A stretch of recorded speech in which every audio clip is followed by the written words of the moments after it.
Yeah, I can. And you can see my screen? Yep. Okay. Okay. Hello, everyone. I think we are almost about at 4. Let's wait for 1 more minute because people are joining in every second. So we'll just wait for a minute more and then we'll get started, right? We'll just have a small, briefing about today, and then we are going to jump into Sudhindra's discussion, which is our first topic for the day.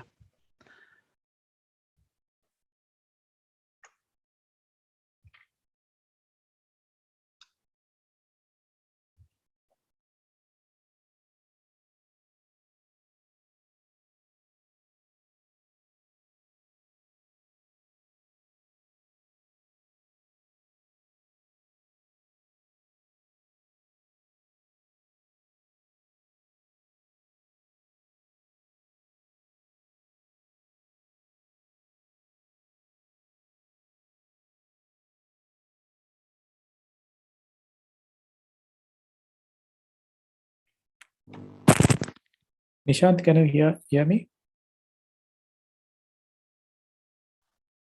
I can hear you, Alapta. No, somebody, Nishant posted in the chat, he can't hear you. Okay. Have to check your audio settings, Nishant. Okay, I think, guys, we'll get started then. Once again, more people are joining in. A big, fat welcome from myself and my entire team at Design Shots. So today we have the first shot, right? The first day of our design discussion.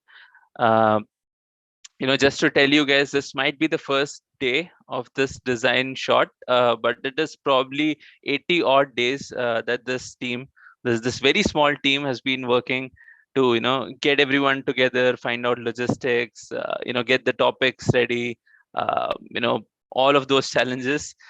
So I would like to thank my entire team, especially Alapta, Gyaneshwar, Utkarsh, Dhanush, Mithun, who's done our graphics, Ankit, Jayesh, and Gaurav, and many more who have joined this call, I think, already. So a big thank you to all of you. Right. So what I wanted to start off with today, and when I was told that just do a small welcome speech, I really didn't have a lot of background to speak about. Right. This is just our second edition of this design conference. So what I thought of doing is that in 5 minutes, let's quickly go through what we went through in the last 3 or 4 months, and do a small retrospective here, and maybe everyone on the call will also have some things that they can relate to or they can learn that from our learnings from the past couple of months. So the journey so far, our first step was just go organic, right? um, Here is a fun fact. Everyone who's there on the call right now is, number one, either a direct connection of each other on LinkedIn, okay, or at worst will have more than two mutual friends when they log into their Facebooks or LinkedIn, which is quite strange. I was going through all of the registrations that had happened yesterday. I was searching through a few of them, and I realized a lot of them have mutual friends, right? So this is a very close group that we have over here. Now, why I say this is because you are here in this design conference, not because of some kind of advert that came to you while you were using your favorite application, or because you got persuaded into, I don't know, some kind of application which told you to sign up here. We did absolutely none of that. So I just wanted to read out some of the expenditures that we have had. Okay. Our cost for LinkedIn marketing was absolutely zero. We did no online SEOs. We did not use Google AdWords. The amount that we paid to our graphics team was zero because all of us were volunteers, right? Thank you so much, Mithun and Utkarsh again. Our money spent on project management again was zero. In fact, the only big expenditures we had for this entire conference was taken by big players like Zoom for getting all of you guys together over here, right? I would also like to, use this opportunity to extend a thanks to Harsha Kakeri from Design Board, who's who shared a lot of our content, who spread the word out to his network as well, right? So that was our first thing, that go organic. It eventually works out, right? Second one was the biggest challenges are often very internal and not external. I remember a few months back when me and Alipta were sitting and we were deciding about doing this conference. There was a lot of hesitation. There was like, how will we do this? How will we reach out to people? Who will want to buy a ticket of a random conference which no one has ever heard about before? But what started happening was we started knocking doors, right? And doors kept opening, right? I have a couple of instances. Now I was speaking to a friend of mine who has been organizing a lot of conferences, and I got to know that the biggest hurdle they usually tackle is the speakers backing out at the wrong times, getting their time, and then all of their requirements. Fortunately, we never had any of those, right? Every single speaker, every single dream speaker that we wanted for this conference is available on this call right now. So I can assure you one thing, that this conference is going to be nothing short of any of the other international conferences or the big ones which I have attended dozens of. We have the best lineup of speakers here, right? So we had an internal challenge, that will people actually come and speak in our conference? The answer was yes. There was a second instance that I remember which happened to me. Now I am a pass out from a college called BMSIT&M. A lot of you might know about it. It's a really good college in Bangalore. I thought of reaching out to them. When we had sold extremely less number of tickets, only a handful. Even now we have sold a lot of tickets, but earlier we hadn't sold so many. And I thought, for our cause, let's reach out to this college and see if they can fund us something, right? So I was standing in front of the principal's office, and my old fears started coming back. I was really nervous to speak to the principal. And what happened was, we walked into the principal's room with Prashant sir, I remember. And we just chit chatted about design and the design industry. And what happened was, the management was like, how can we help you? And we walked out from there, getting what we wanted for this cause, right?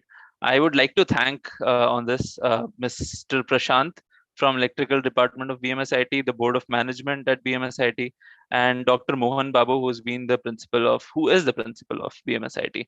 And I think there are a lot of teachers from BMSIT who have joined. There are a lot of students who have joined. So welcome again. Uh, the last one was set a larger goal and a higher purpose, right? So all of us are designers. We have our own day jobs. We have our bread and butter to earn. But you know taking time out for this, for managing this, was really difficult, right? And you guys who are designers who are here might already understand that we are already knee deep inside a lot of mess in the industry, right, to get design sold. uh, but we still set a very large goal. We set a ridiculous number of 80 passes. We thought we'll sell 80 passes, but we did surpass that. We have around 130 passes already sold for this conference. And I think a lot of people have joined, and many more will join in some time, right? So what we did was, we also set a higher purpose, right? We decided that we will spend everything that we can and out of this conference and out of all the passes and sponsorship to help Age India. And I'm really feeling very my heart is really filled to tell that what ended up happening is, all the fundings that we got from BMSIT, we were able to fund 11 cataract surgeries on behalf of all our 11 speakers that will be speaking today and tomorrow. So thank you so much, Sudhindra, Mayur Chaudhary, Alok, Garima, Ashish, Brian, Alok, Recording Nandi, in progress.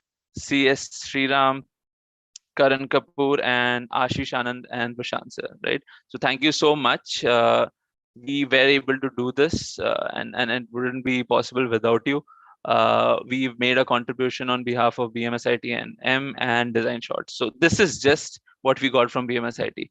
The amount that we collected by selling all the passes are still remaining and will still again go to charity after this conference is wrapped up, right? So again, guys, I just wanted to make sure that I level off things, saying that we aren't really the biggest names in the industry. Our speakers are, but this conference is not, right? So treat it as your conference, treat it as your own.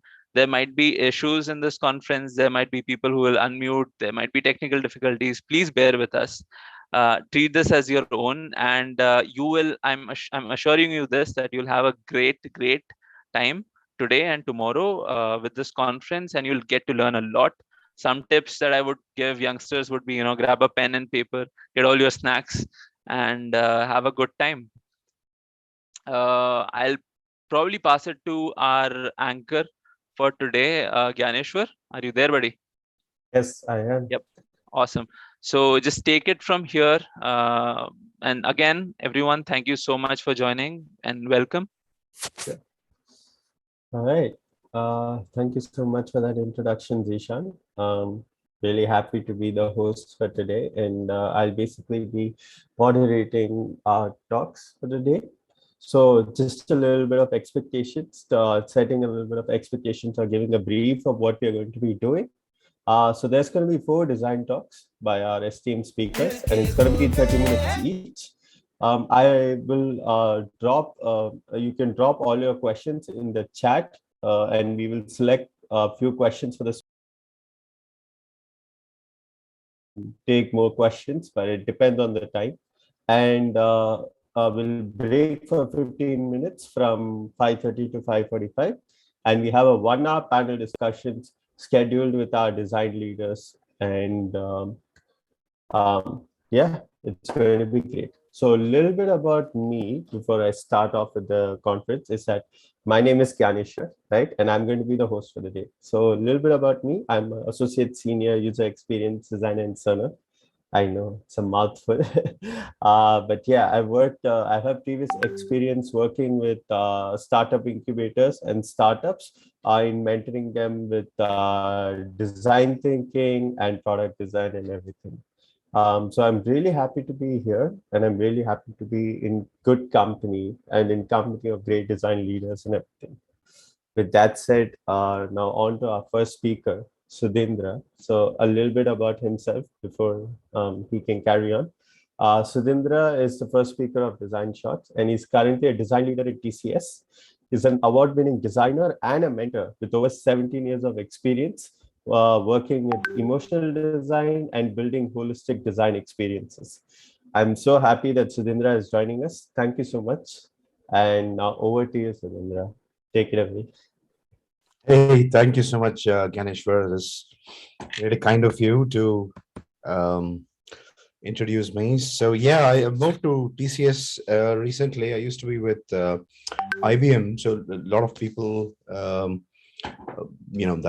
that I interact with. I've not yet updated my LinkedIn, but I am actually now in TCS. So I'm in Melbourne now. I moved to Melbourne. It's 9:30 p.m. 9:45 to be precise. So I have a glass with me. I'll say cheers to all of you.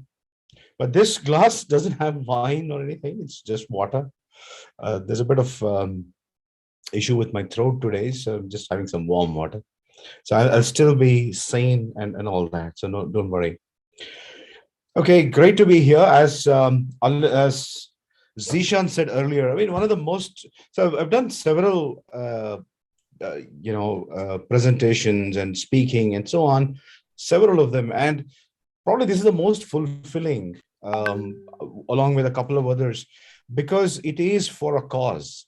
And it feels so good to actually be named as one of those people on behalf of whom there is a cataract surgery is being performed. Although I've not done anything in that. It is all the sponsoring college and the team at Design Charts who have actually worked hard. But just by being here today, I'm so glad that I've enabled something there for someone which is going to be life-changing for that person. So if you know, a few years ago, or maybe about 30 years ago, cataract used to be the single biggest problem in old age for people.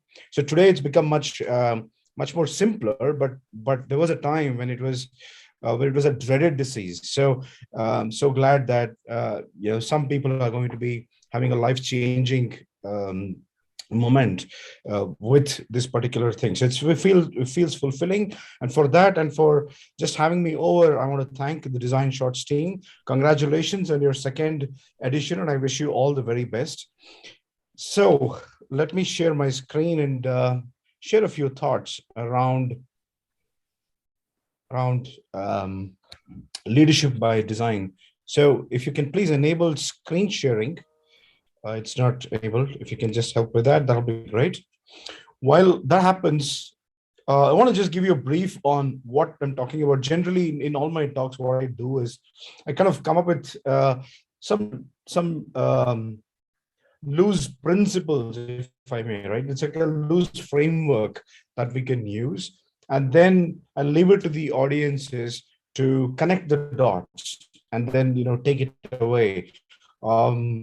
Generally, I tend to share a lot of examples and so on. So you kind of connect the dots, and it'll.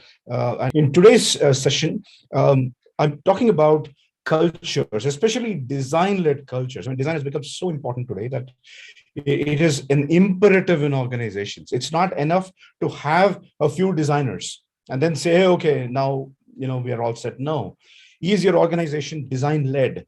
Is the culture in your organization actually supporting design ways of working? That is what is going to be the differentiator. So for that, there are a bunch of things. So if you're a leader, you can apply some of these principles right away. And if you're a practitioner, you can take them away, speak to your leaders in your organizations, or in your own place, you can start applying some of these principles, and you can see the difference that comes along with it. So I can see that screen sharing has been. I'm so sorry. Just give us a second. Yeah, good. Yeah. Can you see the screen? Yep. Yeah. So yeah. Yeah. So as I was introduced, I work for TCS. I've been in the industry for about a couple of decades now. I generally use design for strategic purposes. I used to be a UX designer long ago, but then I moved on to leadership roles, and now use design to create impact. At the end of the day, why do we all design? It's not for the sake of designing something beautiful, but actually for the sake of changing systems, changing societies, changing businesses, to actually create an impact. That is the real role of design. And that means that design should become like language. In any, like the way we use English, we don't use language like English for the sake of using it, for the sake of showing how beautifully we can speak English. We use English to communicate, to actually create an impact, to do a job, to get our thing done. So that is the role of it, of language. And similarly, when the role of design becomes like the role of language, that's when things are actually going to change. So why is it important today to become, to have this language across the organization, when everybody, is sharing the same kind of thinking? Why is it important today rather than ever before? Is because of some of the mega trends that are going on. Now, first of all, there is a changing demographics, especially in the Asia Pacific region. You can see that 1 in 4 people in APAC's developing countries, they are experiencing poverty in multiple dimensions. There is a rising economic inequality. In fact, India is one of the worst culprits in terms of economic inequality. Changing demographics as well, right? So 67% of the population is coming off, is of the working age. Deteriorating sustainability as well. So water demand in India by 2030 will be twice as much as the available supply. So just imagine what's going to happen in 2030. So sustainability is kind of questionable. Exponential advancements of technology. You name it today, and any kind of product, any kind of discussion, any kind of transformation conversation, if you have, we are going to talk about AI. So everything that can be digitized is going to be digitized. So there is an exponential adoption and advancement in technology. And therefore, and finally, there is an evolving futures as well, automation and so on. That's all coming in, and values alignment. Today, people are looking for brands, so customers are looking at brands that mirror their values. If this TV brand has the same value as mine, for example, I care about environment. If this TV brand cares about environment, then I'm going to buy the TV from that company. Otherwise, I'm not going to buy TV from that company. So it's as it's that's the thing that's going on, and that is why we need to have a different way of working, different kind of outlook. I mean, broadly, I'm calling these as the digital organizations, the digital-led organizations, because that's where everybody is going today. But let's call that the digital organization. I'm talking in the lens of transformation through digital, an organization that is transforming through digital. That's where my lens is in my talk today. The other reason is also because companies that were on top don't remain on top for too long. So if you are on the S&P 500 index, if you were in it 60 years ago, 50 years ago, you would stay there for about 60 years. But today it has come down to 20 years. It's only going down, as you can see from the graph. The average lifespan is actually going down, which means that the companies, what they have been doing before does not work anymore. They need to keep reinventing. That's the only mantra of success. Whether you're a company or an individual, if you don't reinvent, you're not going to be in the equation. You're not going to be in too much of a conversation and relevance. So it's important for all of us to be reinventing. And that's the other reason why this kind of new ways of working and design-led culture is so important. So what does it take for us to get there then? So if these are the things that we need to do, what does it take? What it takes is, as is discussed in this book called Leading Digital, make sure that the customer experience is at the heart of your organization, not a function of one customer service person or the chief customer officer and so on. Not just that, make sure that it is right at the heart of your organization. Design your customer experience from the outside in, increase customer engagement through new digital channels. Every day there are new channels that are coming up. Are you there in all of these channels? Do you have a say? Are you speaking to them in the channels that customers prefer? Data and analytics as well. Is that something that you drive your decisions in the organization? Is it the lifeblood of your reinvention? And then how do you mesh digital and physical experiences? So because of COVID, we saw that a lot of organizations had to go remote, and now they're all coming back again. The people who are used to digital ways of working just cannot go back and do the physical ways of working anymore, right? So there has to be a mesh, there has to be a blending of that. So how do you do that? So recently, not recently, a few years ago, I worked with a large furniture maker, and the whole concept with which we worked is we had an e-commerce channel for them, and the whole store that they have created now, which is in Bangalore, in Indranagar, it's an experience store. It's not a store where you can just go and look at furniture and buy, but basically you just experience furniture. It's a beautiful mesh of digital and the physical there. And most importantly, if you are going to be relevant, you've got to be innovating. If you keep on doing it, it's continuous. It's not about doing it once. So this is what is needed to be successful, or the winning mantra, if I may, for today's organization. Now comes the question, how do we do it then, right? So we know the why. The why is for all the big trends that are going on. We know the what. How does it look like? We kind of know that. But how do we do it? Right? So the most important guideline for me is this quote by Peter Drucker, who says, "Culture eats strategy for breakfast." That's a very famous quote. He's a management guru. And then the thing that he says is that you can have all the strategies you want, you can have all the plans of action, uh, but what essentially is required is, do you have a culture in your organization that supports this kind of transformation, this kind of reinvention that you're going through? And that is the most important thing for anyone. So culture eats strategy for breakfast. And David Rogers of HBR, David Rogers also speaks about that as well, the only hope for legacy firms. So he's specifically talking about legacy firms, but you can also look at startups, you can also look at new organizations today, but the quote sort of makes sense there. The only hope for legacy firms is to adopt new ways of working that are iterative, agile, and adapt to customer needs. If you don't do that, and if you're not constantly learning, you're going to be out of the race very soon. And in this case, much sooner than ever before, because as we saw in the S&P index, you are not going to be there in reckoning and in relevance for too long. So you've got to do it today and continuously. Now let's look at how do we create this winning culture, right? So these are all very important. And how do we create the winning culture then? So we know the importance of culture in organization. So how do we create it? As I said earlier on, before I started, there is a kind of a framework that you can see this as.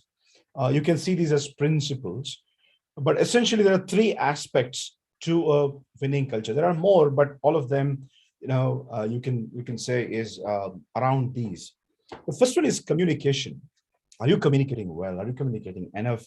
Are you communicating transparently? We'll look at that in a bit. The second thing is about courage as well. Do the leaders in the organizations have the courage to take decisions in a different way?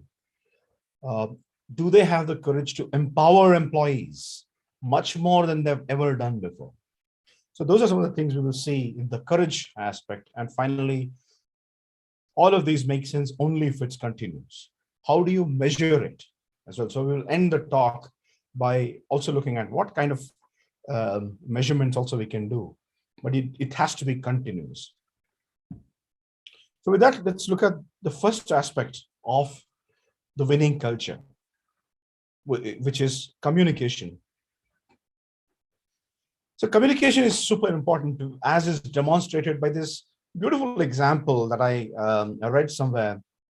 In the Trondheim airport, there was this Norwegian pilot who was just landing the plane. And when he was landing the plane, he was very happy and thrilled. And he wanted to say that we're almost there. Instead, he said, we almost made it. Now, if you're a passenger in the airplane, think about what will go through your mind if the pilot says we almost made it, right? It means that you're hanging by a thread, right? So that's the power of communication. Just it's so much similar to what he wanted to say. He wanted to say we are almost there. That's all he wanted to say. But by saying we almost made it, he completely turned the meaning around. So communication, the point I'm trying to say here is it's so important to communicate the right way, and it can be misunderstood quite badly. And look at this example, right? So in communication, one of the biggest examples you keep on getting all the time is your glass half full or half empty? I mean, I'm so tired of hearing that all the time, right? So in communication, these examples are given to you. Is it half full or half empty? Now, what exactly is the right answer? And you have all these philosophical discussions that goes on around it. And this WhatsApp University has several forwards around these things. But really, if you use the lens of right communication, especially the design lens, you will not say whether it's half full or half empty. What you will actually see is what's going on there in the first place, what's going on before, and what's going to go happen after. If you are able to see that, then you can actually see whether it's half full or half empty. Let's say there are two people, two friends drinking. First one is filling up his glass. So his glass is half full. The other person is in the process of draining, is in the process of emptying his glass. Then that is half empty. It's as simple as that. So it's about the process and where you are in that particular process that determines whether it is called half full or half empty. It's not about being philosophical and all these different stories around it, but basically it's about being dynamically looking at what's going on. It's about knowing what's happening before and after and so on. So that's what it is. So that's the point of communication too. It's about being real. It's about knowing the holistic picture that is out there. So that's the importance or the ways to say how you can communicate. So it's and the reason it's important is because we spoke about digital transformation, etc. earlier on. 61% of the people actually believe that digital will become critical to their business, and they believe that it is so important to them. But only 37% of the leaders actually have it on their agenda of in their executive agenda. So communicating it in all places, especially starting with the executive agenda, is super important. And then creating awareness as well to the core team, as well as the core set of leaders, is super important to creating awareness that helps unite under a common purpose, and also sets people on the right foot. So that's why it's important. Communicating a change story. As per research, if you communicate a change story and talk about why the organization is doing this, why is it changing, where is it going, why is it important, and so on, if that is done, it is 3 times more likely to succeed. So that's what you want. And the other aspects of communication are these, right? So make visible changes to work practices. Can you do that? Make visible changes, not just changes, but visible changes. And then do your senior leaders actively promote a vision of the future? If you are a leader, are you promoting a vision of the future all the time? Not just failures, not just revenues, but are you always discussing a vision of the future? Are you always also talking about and making sure that the other leaders have a common vision? The people that work with you share the vision. And finally, the employees that are in the organization, do they understand the benefits of change? So these are all the aspects that go for a great aspect of communication. Then how do you know if an organization or a team is truly aligned? Is when the members of the senior team, like all of you, your seniors, your bosses, your leaders, as well as the other peers, do you all believe and have the same sense of urgency? Do you all understand the strategic assets that will help you make that particular change? And then can you all articulate what is the future going to be? So do you understand the sense of urgency? Do you know what are your resources and assets towards the change? And finally, can you articulate a vision of the future, which is exactly like your colleague or a peer might be able to articulate, which is exactly how the CEO would articulate? Can you all do that? When everybody does that, that's when the organization is truly aligned. And that's the purpose of communication as well.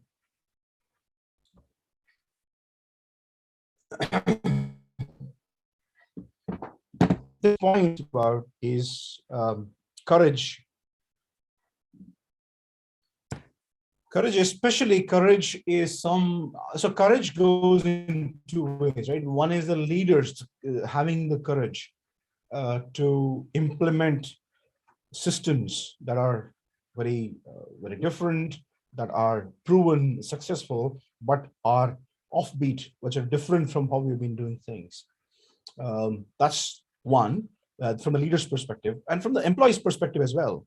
The courage to actually spot opportunities and then being able to address them. So that courage is also important, being able to self-manage. A lot of people, a lot of practitioners, employees, they don't go and take up self-management even if they're given, because they're afraid of being accountable for it. So courage goes both ways, and that's very important too. Everybody in the organization has the responsibility for sensing opportunities and actually doing something with it, being able to address it.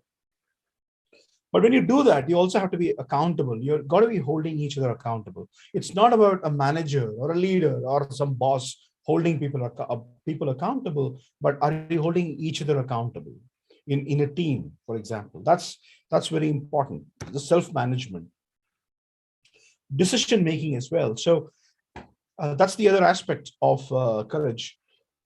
Can anybody in the organization make a decision? Well, especially startups that are there today, I want to ask that question.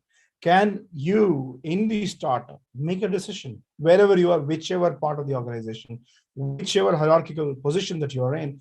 Can you make a decision of something? Can you make a decision that impacts the organization?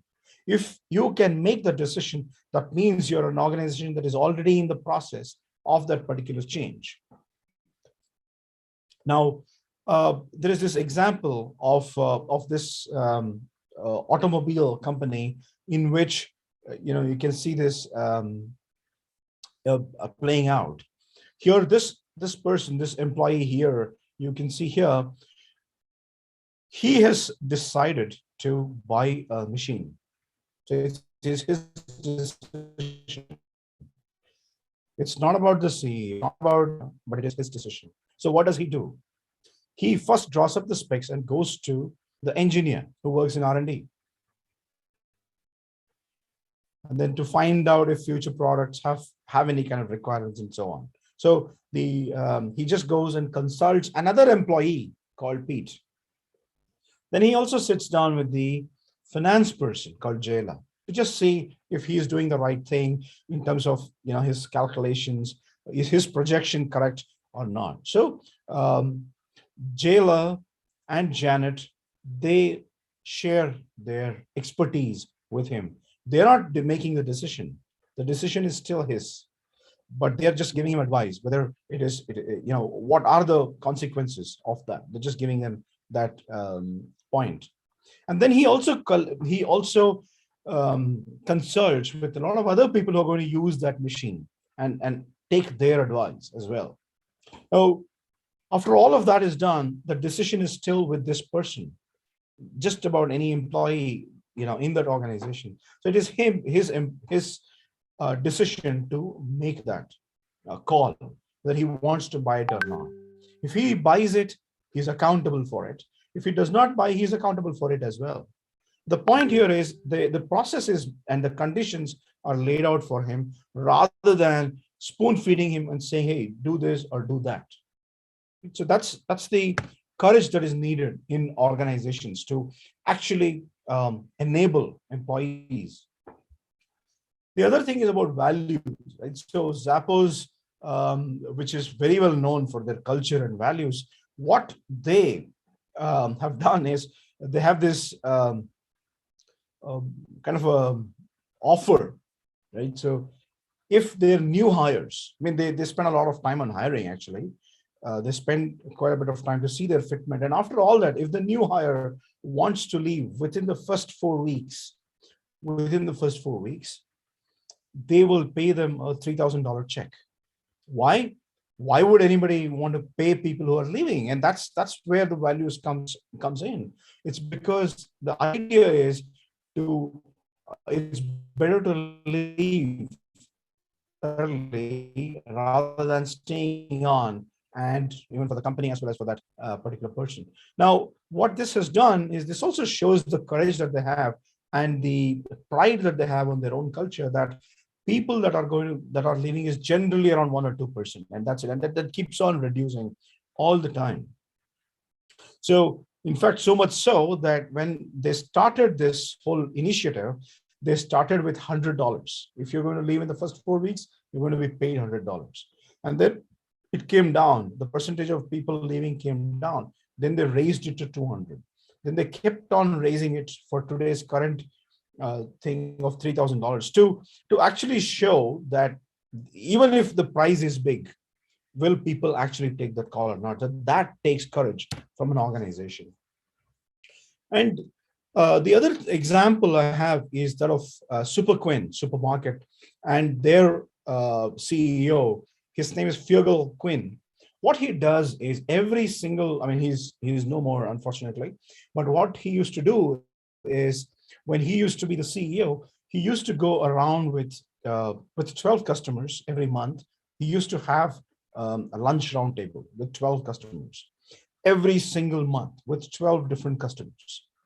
And what that did was, instead of looking at some sort of survey and some sort of stories that are being told by some managers, he used to actually directly get it from the customers. And he was a CEO of this supermarket chain every single month. And that, again, implementing that means a lot. And while he did that, he was able to actually plug out several loopholes that was there in the organization, and continuously was able to change the way things work and be the leader in his space. So all of these examples are around how we empower employees as well, right? That's the most important part of being courageous. As I said earlier on, the ability for employees to take decisions, as well as even saying, where is it that we need to now apply digitization? When employees, allowing employees to generate their own ideas, where some new initiative can actually support the business, as opposed to having one think tank which does all the thinking. I mean, it's so funny that a lot of managers and leaders who make these decisions, they don't even meet their clients. They don't meet the clients. They don't work on the ground. They're not in the battlefield. If you're in consulting, they're not in the field. People who do that are people like employees who actually go in front of the client and who work day in and day out, and they know what is needed and where a decision should be made or an initiative should be taken. So that is the empowering employees bit that is needed in terms of courage. So does your organization have the courage? You've got to kind of ask these questions, as well as can you bring that change in wherever you are? And finally, continuous, extremely important. All of these things will make sense only when it is continuous. It's not about doing it once. And as we saw earlier, if you can do it continuously, that's when things will move. Again, research supports the same idea. If there is at least one new way of working, such as continuous learning, their efforts are going to be much more successful than others. Rewarding most entrepreneurial employees, people who take risks. Today, a lot of organizations actually don't do that. They reward people for compliance and conformity, as opposed to rewarding them for taking risks. So, can you reward them? Can you reward people who actually take risks, who champion change, and who always try to turn failures into successes, but also rewarding failures? By the way, what does failure mean? Failure is nothing but a step in learning. So if somebody has failed, that means he's tried.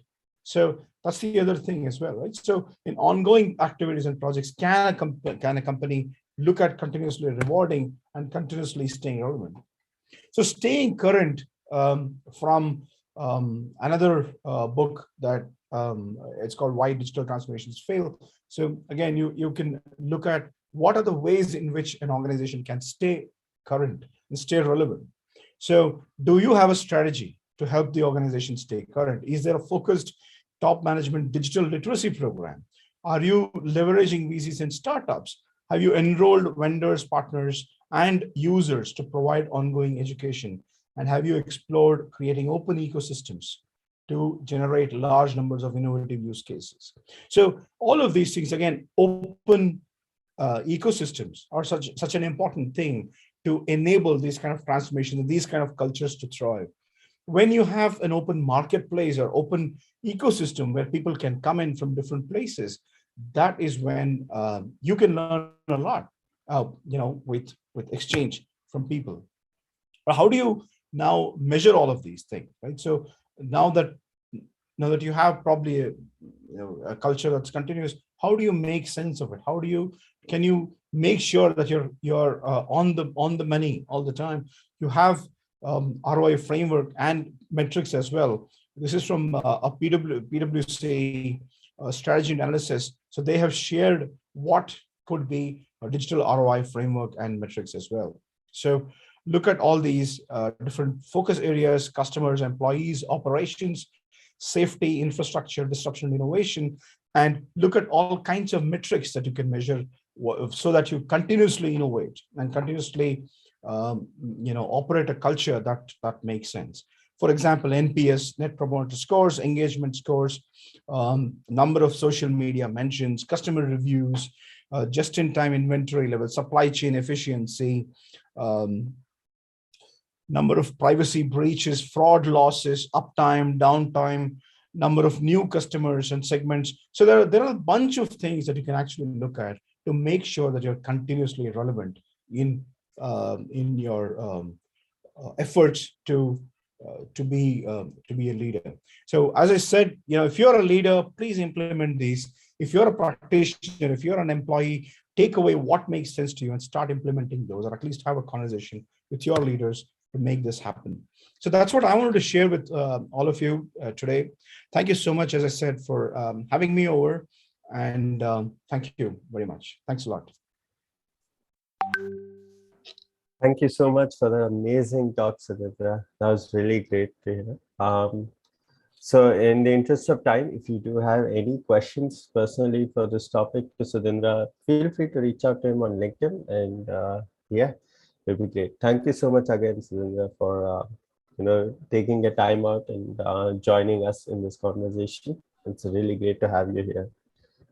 Thank you. With that said, let's introduce the next speaker for us. It's going to be Mayur. So Mayur is passionate about leading design teams, collaborating and working across organization and delivering usable product that meets business goals. Not only that, Mayur is a co-founder of Rethinking UX, a community 23,000 followers on LinkedIn and more than 2,200 members on Slack. So this is a really great thing, and I'm really happy to have you with us, Mayur. Thank you so much for joining us. Now over to you. Thanks a lot. Thanks a lot, Ganeshwar. Let me share my screen. Host has disabled. You need to enable the screen sharing, please.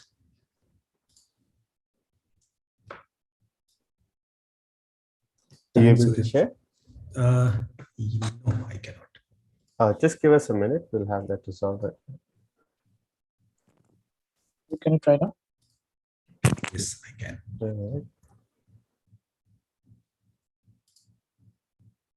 Let me know if you can see my screen.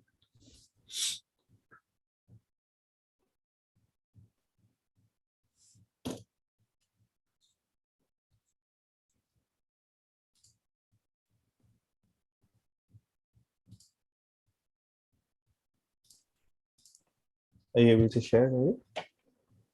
I can now. If you can. Yep, see we can now? see it. Yeah. So I'll do the other preferences later. The laptop is asking for many things. Anyway, thanks a lot. Thanks, Sudhindra, for a wonderful presentation. I thoroughly enjoyed, and there were a lot of learning for me. Looking at the limited time that I have at hand, I'll start get into the meat of the entire presentation. So, hello everyone. My name is Mayur Chaudhary, and thanks a lot, Alipto, Jishan, Ganeshwar, and the entire team for hosting this event. I can imagine what all goes behind the scene to bring even a single event, right? And like you have to host event for like continuous 2 days.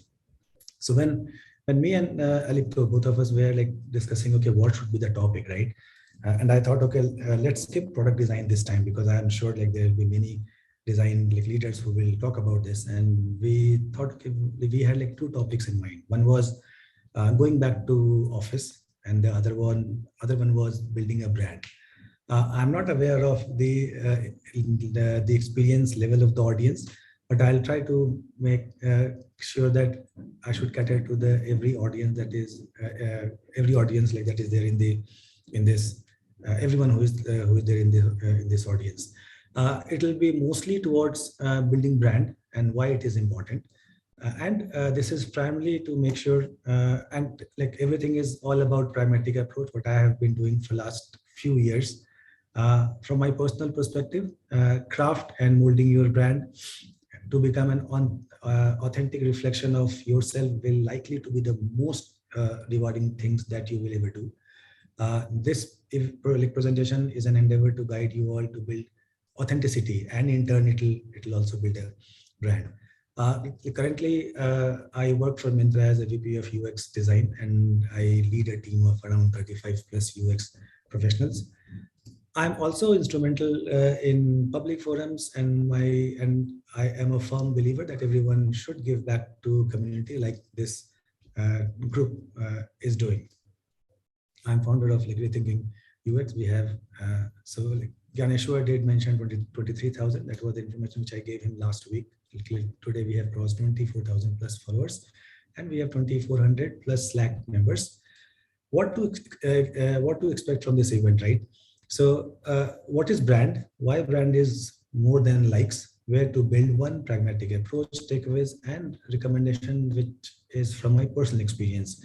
Now, when you see the brand, it's not just the brand that a company like talks about, right? Everyone has their own brand, and Sudhindra did talk about the culture, right? Even that has a spice or a flavor of brand.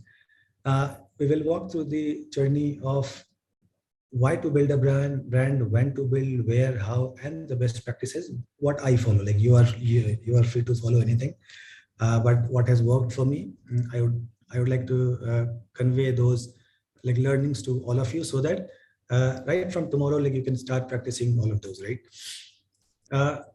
Before we begin, let's start by identifying our 3 core values, right? What do you think about yourself? So once you go back after this session, do some introspection, and I call it mission statement 2. So what do you think about yourself? What do you have to offer to the world or to your audience? And last but not the least, the words that comes to mind when you think about what to offer to the audience, right? So as long as you have these 3 things, core values in mind, I think things will align as expected. Brand, right? Brand is the process of creating strong positive perception of a company or oneself, right?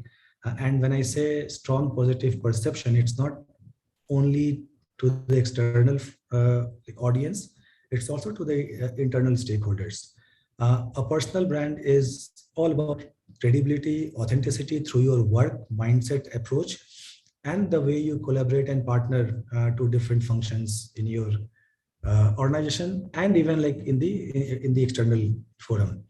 I'll touch upon few pragmatic approaches which can help you build one in short span of time, because those are tested.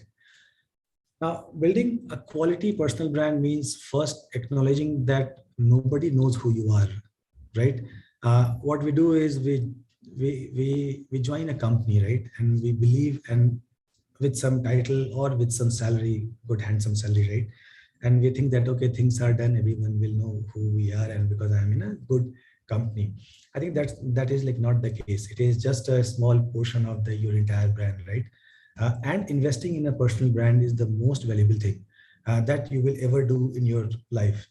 I think to everyone whom I talk to, like in the one-on-one, I tell them, like days are gone when any of the recruiter or anyone will come to you and say, can you please give me your CV, right? I think now is the time when the recruiter reaches out to you and says, are you interested to go for an interview for an open role? And that's what building a good brand can do to your personal value, to your personal branding. And like we will see like how it can be done and what all things can be taken care of. Those are very like low hanging fruits. The moment you adopt them, I think you will have success for sure. Keep dropping your questions on the chat or open up after this session. I'll try to keep some time for the engagement, because I don't want this event to be, or this presentation to be monologue or like one way. So I have divided this into 2 different categories. One is the internal branding. When I say internal branding, it is building trust with your stakeholders, with different teams, with different functional heads, functional team members. confidence with craft, right? When you join any company, you need to build that trust. You have to build that confidence about the craft that you know, right?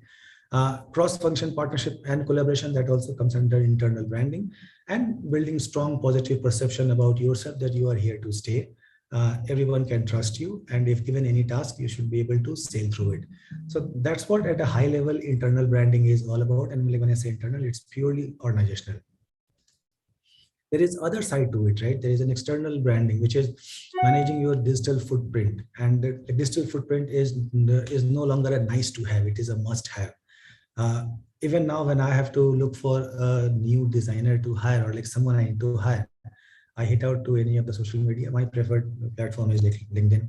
I go and see what is his profile, how it looks like, how responsible the person is to maintaining his professional profile, and does he communicate well or gives his or her point of view. So look, so that is also like, that is important when you are like building an external branding. Building a quality personal brand means first acknowledging that nobody knows what like who you are, right? Because I talked to many of them, and I won't name any of the brand where they work in, but they feel that okay, they have reached the epitome of their success and like everything is fine. I think in today's world, that's not the case. You need to make sure that you put your point of view, you share back to the community, you spread your aura, right? Who you are. And like that is even more important when you are like working in the virtual world. I'm not imagining that we are going back to how we used to work 2 years back, because things have changed.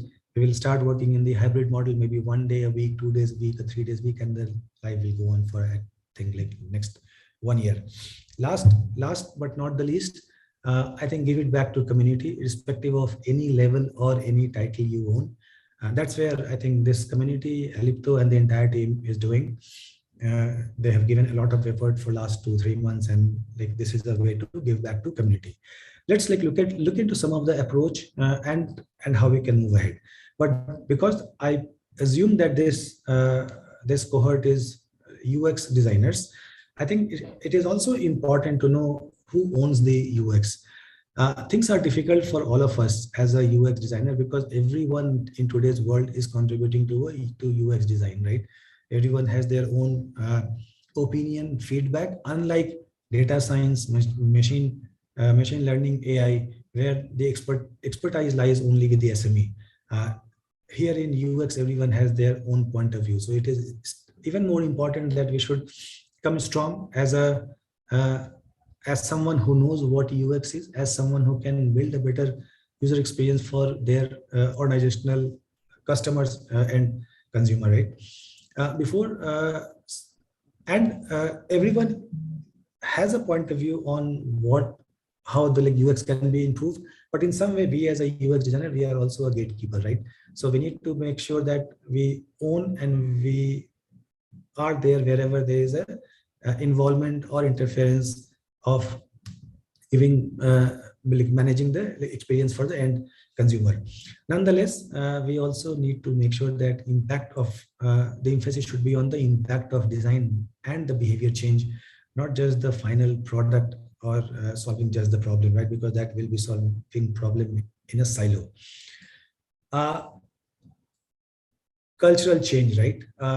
And why this slide? Because trust plays a major role in building a team and the organizational culture. Trust starts with trustworthy leadership. And in the previous presentation, Sudhindra talked about leadership, like leading it from the front, right? And there is a need to build that design culture. So that's what it is all about. And these all like numbers are from some survey. I think there is a need for cultural change, especially for design, right? And all of us are like responsible for it. So make sure that anywhere you are, we need to make sure that there is a design culture in making that has to be there. And our approach should define how the design culture should be. Moving ahead, who are the stakeholders, right? When we say internal stakeholders and the external stakeholders, when we talk about internal stakeholders, all of us need to build brand for your peers, with your peers, with your people manager, the leaders, cross-functional leaders, and the customers whom we are serving, right? And if you look at the external brand building, which mostly happens via social media, Slack community, is the industry professionals, freshers, communities, recruiters, and they should look up to you for some help. That's what I would call as a brand building. Start by observing the stakeholders, who they are, what role they play in day-to-day activity, and the decision making. And that is true for both the sides. Moving ahead, the 2020 McKinsey study says that 66% of the CEOs don't know what senior designer do, right? And that is quite alarming. There has to be a solution to this. Who will create the value, right? Because and when we talk about like, company doesn't give value to like design, I think it's also the ownership is on us, that we need to make sure that the value of the UX design has to be communicated, and the value has to be quantifiable and qualitative and quantitative both, right? But I think one key piece here is the trust. And like I'll start by showing this slide where there is a trust triangle, right? And it has authenticity, empathy, logic, right? And if you work on these three pillars, I think the trust can be built in the along different functions and even like within the design teams.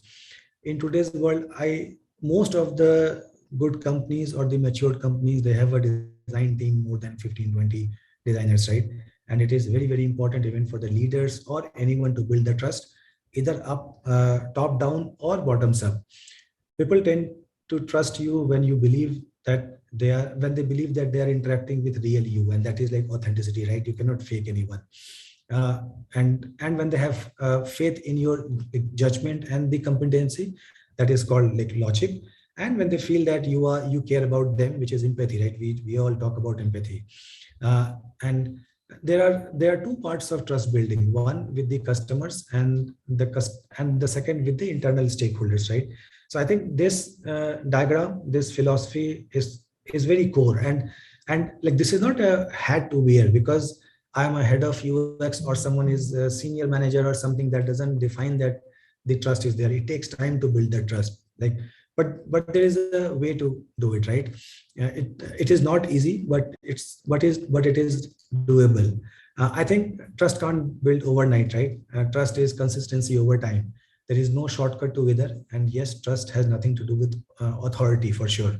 And this trust is true for both internal and external audience. And if you can build this, I think the half of the battle is done when you are building the branding, right? Branding is all about planning. And now we are getting into meat of the entire presentation, where it's more about execution, where it is more about how to do, right? Understand that not sharing your skills is a disservice to the world. I know that when I was coming up as a UX professional, I think I have minimal helping hand because of the and now I think like that's not the case because of the market shift like that has happened, right? If you are in a need for help, I think there are a million different hands, yeah, like you can reach up to, and like they are more than happy to help. So understand that not sharing your skill is a disservice, right? And the moment you start sharing your skills, it will be a service to the community, and then in turn you will be also building your brand. Sharing is also the best way to shine your skills, right? If I have to, all the speakers who are here, though we have hosted many events and we speak on multiple forums, but every time we have to present, we have to do some prep. And while doing the prep, we also learn many things, right? So when you are sharing your content, your presentation, your ideas, right? You are also shining your skill. That's also core to building the brand. And you can be the best of the best, but if no one knows you, you are missing out on the opportunities that you meant for. And the example like that I gave you, Figma, design thinking, Google Sprint, but unless you go and share it on the public forum where the recruiters, where the hiring managers, your peers can learn from them, I think you will be like wasting the opportunity, and it will be like just a waste. moving ahead, where to build one, right? Branding. So you can identify any social media platforms, communities. My preferred platform is LinkedIn and Slack, and sometimes Instagram, because I'm into photography too.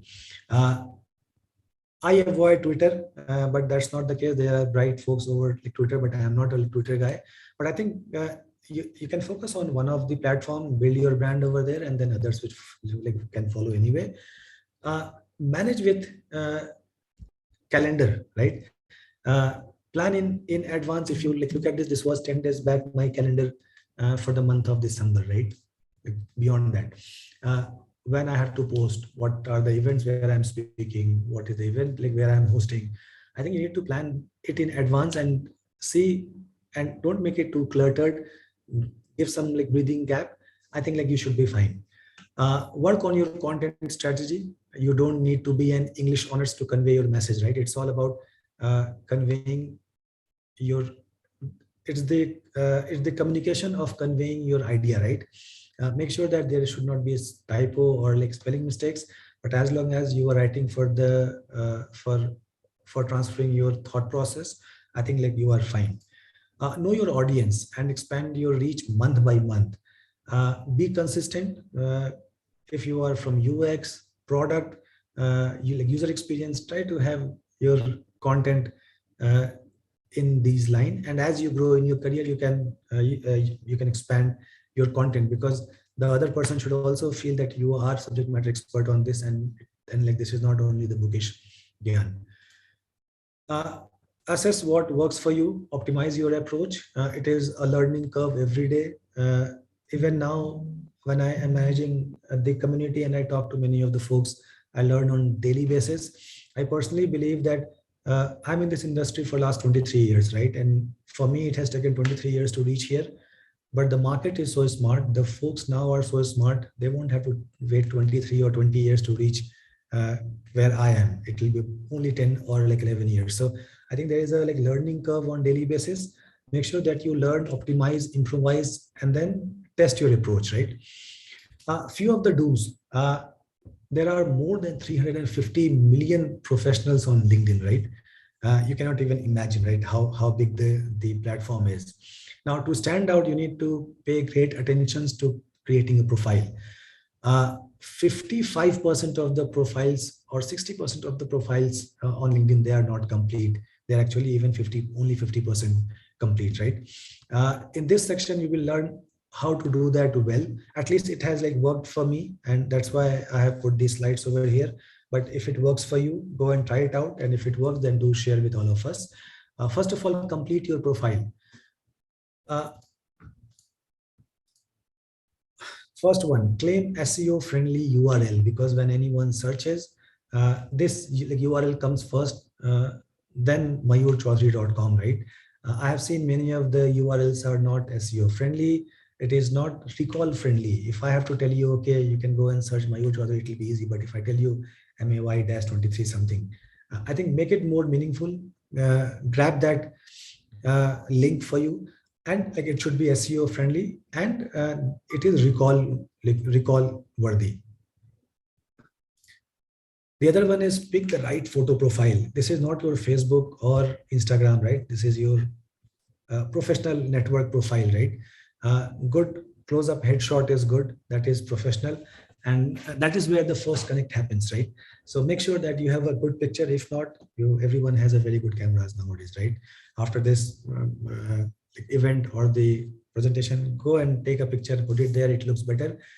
It creates a positive impact when any other person looks at your profile, right? Get the headline right. Be simple, be precise. Look out for the job profile, JDs, what recruiters are searching for. Don't write something which is fancy, because you won't appear in the search result, right? And I'll show you a few of the examples. Keep it crisp and short, because no one has time to read a paragraph, right? I follow a bulleted approach where I just write what all are my achievement, a small paragraph at the top, and that has worked for me. Last but not the least, avoid UX detective, design ninja, and henceforth, because no one is going to search with UX detective or design ninja. Even if you are design ninja, hypothetically, you won't get a job, or like the person who is looking for you, he won't get a reference because you are not, your headlines are not search friendly. So make sure that it's simple, crisp, and to the point. Other things can be somewhere else, but this is quite serious, right? Take LinkedIn as a serious affair. It's not something to play around, because the entire recruitment team is sitting on LinkedIn and they are looking for the right candidate, and you or I can be one, right? So do justice to this. Optimize your experience section. Many a times, even in my team now or even in the past, right? What we do, we don't write. There are things that we have done which were good.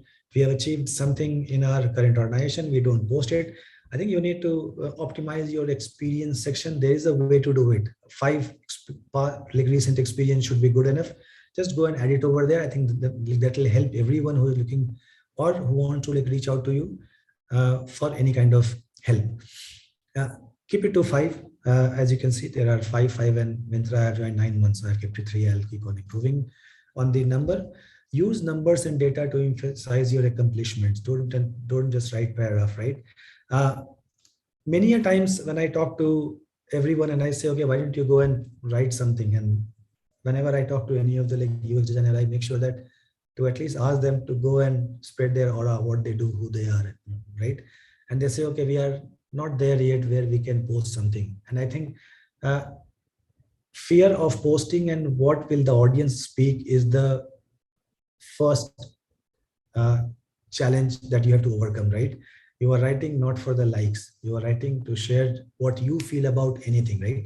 So make sure that you do it. This was, by the way, this was my first post. I had to dig deep for this presentation. This is 6 years back.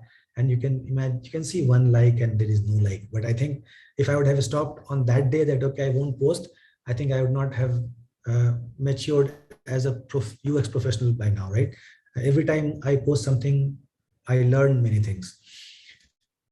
Find your voice, right? Publishing post is a great way to showcase your professional knowledge. Position yourself as a thought leader in the industry, but you should also find your voice. There has to be a synchronous, a consistency when you post, right? What are you posting about? What you are posting? Because when you post, you are also building your own audience. If you want to grab attention, and more than that, if you want them to pay attention to you and your post, then you need to get creative with your copy, your design, your content authenticity, and be pragmatic. Because if someone has to read something philosophical or theoretical, they can always buy a book, right? They are coming to LinkedIn because they want to have pragmatic experience. So I think find your voice, be pragmatic, and write something which is truthful, authentic, and genuine. LinkedIn global engagement, right? So now this was shared by one of my friend. The best, basis the research, the best time to post any post on LinkedIn, not everywhere, is Tuesday and Thursday between 8 to 9 a.m. morning.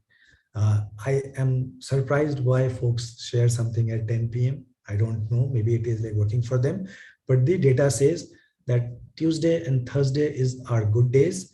Apart from other days, the conversion chances and the variability goes like many-fold up. Tuesday and Thursday between 8 to 9, if you post something, you will get better audience, more reach, which will help build your brand. Try it out from tomorrow and see how it works. Few of the slides for the closing note. We as a designer, we spend much time in thinking, right? Don't just think. It is also important to take action. The idea is not to overthink. I have at least 50 names in my back of the head now where I have asked the person to go and post something on LinkedIn, right? To build a brand, and he or she has said, I'm traveling today. I have some work today, right? And in that thinking mode, right? I'll do it tomorrow. They have missed the bus. So I think if you have something like, one of the great examples would be share your experience of today's event tomorrow between 9 to 10, not today, though it's like weekend, but at least like 8 to 9 is a good time. So whatever you have learned from Sudhendra's presentation, my presentation, or like one more which is like yet to come, go and share it. Take some action. learning is good, right? But learning for entertainment is bad. Go and apply those. If you have learned something on LinkedIn, if you have read some book, it is good, but at least I think it is better to apply in your current organization or any passion project that you are doing, or any like initiative that you are taking. We all of us have great ideas, right? There are start new ideas. All of us, we are good at ideas, but I think it is also important to finish an idea. You should start one idea, take it to a finish line, and then start something else, or at least have two ideas, not more than that at any point of time. Improve. We UX designer, we create designs, right? I think with the philosophy of making it pixel perfect, I think we miss the bus. I think the time is also, I think the time is right where you have to, instead of improving, also publish it and see how the consumer reacts, right? Instead of being a perfectionism, make sure that something which is worthy of going out, it should go out, and then you should test and get the feedback. A little reading is always is all the therapy a person needs sometimes, right? Reading once a day keeps frustrations away. There is a lot that goes into personal life, professional life. There are frustrations. I think spend some time reading books. Two recommendations from me: Thinker's Toy, a brilliant book. It is right there at the back. I have read it twice. And one great book, Digital Minimalism. Though building brand is important, but how to control those digital clutter. So that's a great book to read. And finally, the few takeaways. Build your personal brand. That's your future CV. Nobody is going to come back to you and say, Mayur, send me your CV, and there is a place in our org waiting for you. So build your personal brand. Be your authentic self. This authenticity will shine through and will encourage the audience to build trust in you. Speak with your own voice. Make sure the communication is like a real person, particularly on your social media platform. Nobody wants to look at a post which is fake or doesn't look real, right? Get better on time management. You only have 24 hours. God won't give you 24 hours, 1 minute. So be great at time management and help empower others. It's a circle of Zen. What goes around comes around. So if you are giving back to someone, there will be a time when someone will come back to you when you are in need. And last but not the least, consistently share content that sparks a conversation. Add real value, personality, humility, and engagement, and likes will follow accordingly. So don't follow likes, follow engagement, follow good content, and I think things will align appropriately. I think I'm on time, Gyaneshwar. I'm happy to take any questions if there is any. Of course. Thank you so much for that great talk, Mayur. Honestly, I can relate with some issues regarding having a fear of posting on LinkedIn, because that is something I struggle with. Like, it's really a mental block for me to post things on LinkedIn because I'm so worried what people are thinking, and I don't realize that I'm missing out on really important networking opportunities. So I totally get it. I have Suprita asking a question. She asks, when we talk about contribution as a designer, I feel ethical UX design plays an important role. In this case, how to tackle unethical business needs? I would love what was her name? Suprita. Suprita. She could have asked the question, let's be more human. So Suprita, unethical need. See, there are different ways to tackle this, right? So when you say unethical need, are you talking about UX dark patches or something else? If you can clear out. Can they unmute and speak? Yeah, Suprita, yes, she's talking about, are you talking about dark patterns and everything, right? She says yes. Yeah. So I think, see, if you start with her design, right? Many a times I categorize the design culture in any organization into 4 different categories. One is no design. Yeah, hopefully I should remember. There is one no design, and there is design as philosophy, there is design as process, and there is design as innovation, right? If you are these scenario, what you are talking about, that will only happen if you are working in a company which is following design as a process. Because if you just accept any of the task where the ask is, okay, create a design and then give it to me, then these pitfalls happen.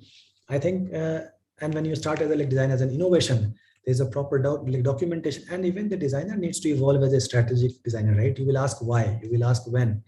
Plus, it is a business call or a sales call to get what they want, right? They will ask all about dollar, right? But we as a designer need to give them a better approach, which won't impact the NPS or the happiness score, but it will deliver either the same value as dollar or maybe more than that as a click conversion. So I think it is more on the approach, but I'm happy to talk more on this. If you can ping me LinkedIn or on Rethinking Slack, because it's a lengthier topic, but it is again, it is a culture in making, right? Yes, it will take more time, but and one advice to you would be, if someone is asking, someone has an unfair ask, right? I think the good practice would be to document it over mail, reply over mail, and ask him or her that this is my thought process. I think it won't be good for end consumer. If you say so, I'll move ahead. And I think that has worked all the time. People have pushed back. So, but it depends to whom you are talking to. This mail you cannot write to CEO, but I think there's a way to write, right? So I think we all have to be smart how to tackle these kind of situations. Feel free to ping me offline, and we can talk at length. Yes. Thank you so much for that answer. It's a really great one. And Supita, feel free to reach out to Mayur. Sure. If anyone else has any other questions that you think of and you want to address to Mayur, Mayur is available on LinkedIn. So feel free to reach out to him and ask him in case of any issues or any questions you have from his talk. Thank you so much for joining us, Mayur. We're really happy to have you here. Thanks a lot for taking the time. Thanks a lot, everyone. Thanks for your time. And it was a great evening. Thanks a lot. Bye-bye. Thank you. Thank you. Right. So on to the next thing. So I would like to thank BMSIT again for generously contributing to the cost of affordable cataract surgery for poor. And on behalf of Design Shots, we really appreciate the gesture, and it means a lot. And it feels great to be part of something and helping the poor and the needy during the times of distress. Like BMSIT, I've been told that BMSIT has also introduced a new design thinking course in their curriculum, which is really exciting, and it's a really great opportunity for new and upcoming designers to be joining in BMSIT. So with that said, I'd like to introduce Prashant from the Department of Electrical Engineering from BMSIT. Thank you so much for joining us, and yeah, take it away.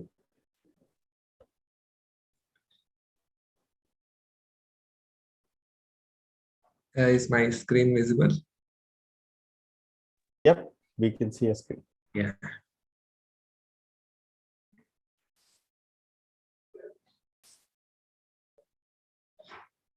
Thank you, Gyaneshwar, for that introduction. And I'm also the alumni coordinator of BMS Institute of Technology.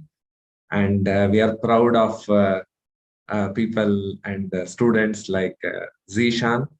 You can see that our vision has been to develop competent and engineering professionals who are working towards the betterment of society. So this is where we feel that Zishan and the likes of him have contributed. So nice to be part of this talk today, and I extend on behalf of all the trustees, I wish all of you, all the organizers and the participants of Design Shots 2021, all the best in your future endeavors also. And I'll be just giving a brief about the institute, that is BMS Institute of Technology. And we have started in the year 2021, 2002 and 3. And in 2021, we have got the autonomous status also. We are affiliated to Vishwesvaraya Technological University at Belagavi. And we have around 8 UG programs and 3 PG programs. And also we have 10 research programs. Total student strength is around 3,300 in our campus. And we have an NRF ranking of around 150.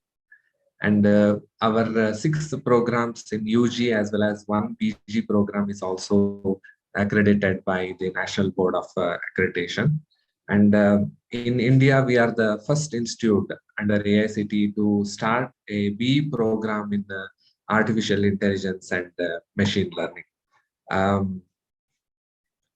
So as Mr. Sudhindra was mentioning, being staying current, right? And also Mr. Mayur was mentioning about the stakeholders. So if you were to look at these two aspects, it suits very well for our educational setup. And over here, we have since gained the autonomy from this current academic year. We have introduced the course on design thinking. This course has been personally taken care by the principal, Dr. Mohan Babujian, and Professor T.N. Praveen Kumar of Mechanical Engineering Department. So they have taken personal interest in developing the syllabus for the design thinking. So the focus is a kind of shift from just solving some of the routine examples to identifying the problem. So identifying problem is where the entire design thinking, the course is shifting to. So this is the change that has happened. You can observe that the courses, the mathematical and scientific example courses are always there. Definitely, the students are going to study those components anywhere during their course at UG over here. But the design thinking course has been introduced specifically in the first year itself, so that the students get acquainted with the principles of design thinking, so that any application of this in their projects or keystone projects, definitely they are going to be benefited. And and one more important aspect is that the design thinking draws methods from apart from the engineering and design. It draws also methods from arts. It draws methods from say social science or humanities and the business world. So it makes a complete package in itself.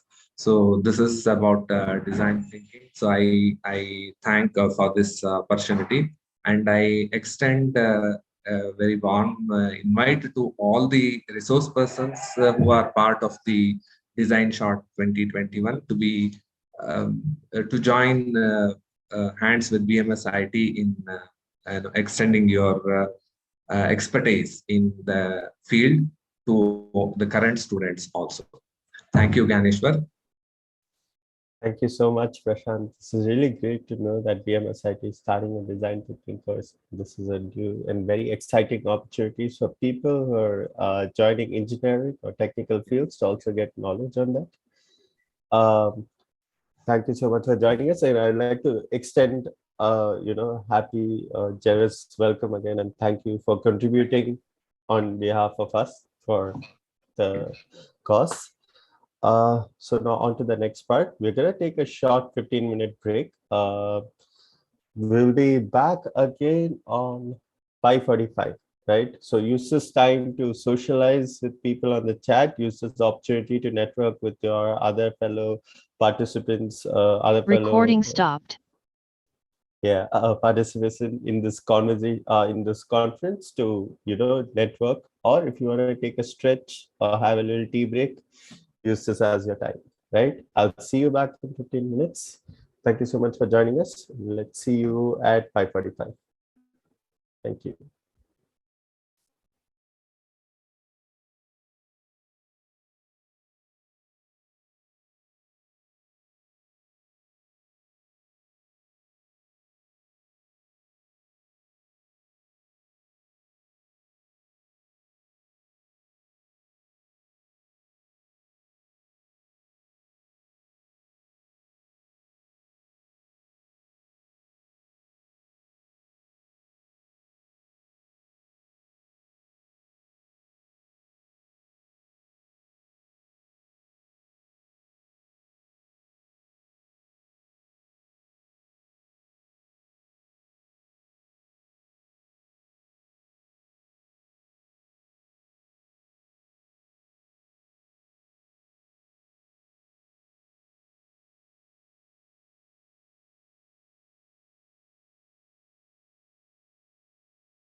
Hello everyone. I hope you guys are back. I hope you guys had good time networking, stretching it out, and having a nice cup of tea. I personally had a good cup of tea for myself. That said, welcome back everyone. We'll give another minute or two for everyone to be back, just in case anyone left.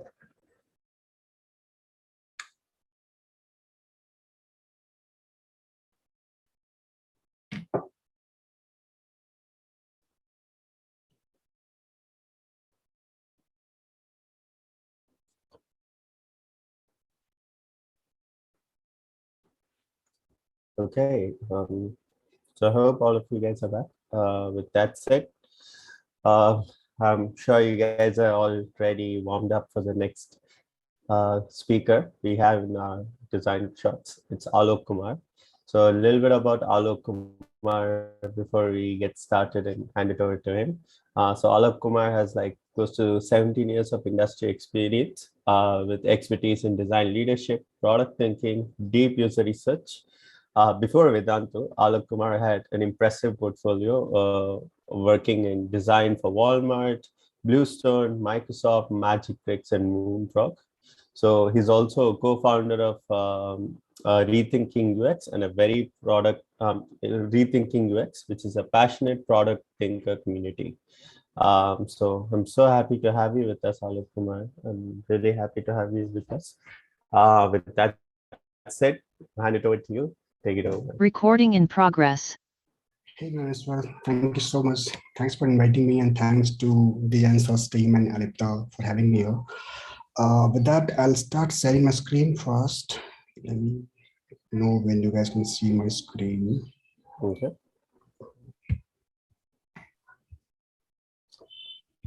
Yep, we can see it. Okay.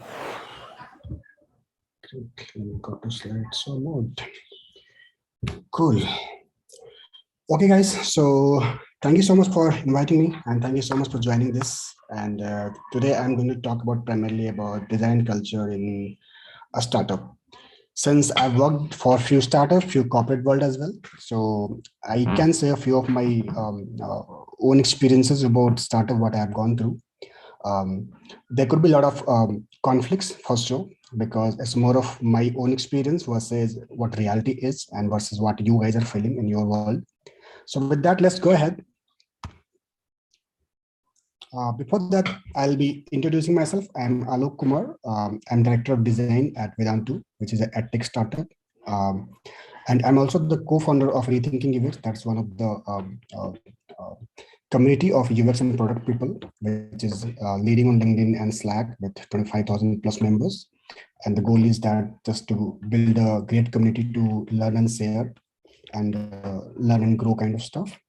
I hold a master's degree in psychology. I am certified by HFI. I have been a UX mentor and speaker at multiple platforms. And overall, I have 17 years of experience, worked for Bluestone, Walmart, Microsoft, Magic Bricks, Cast24, Moonfrog Labs, and few more. With that, I'll be coming to you. I wanted to know a little bit about yourself. I am looking for your introduction.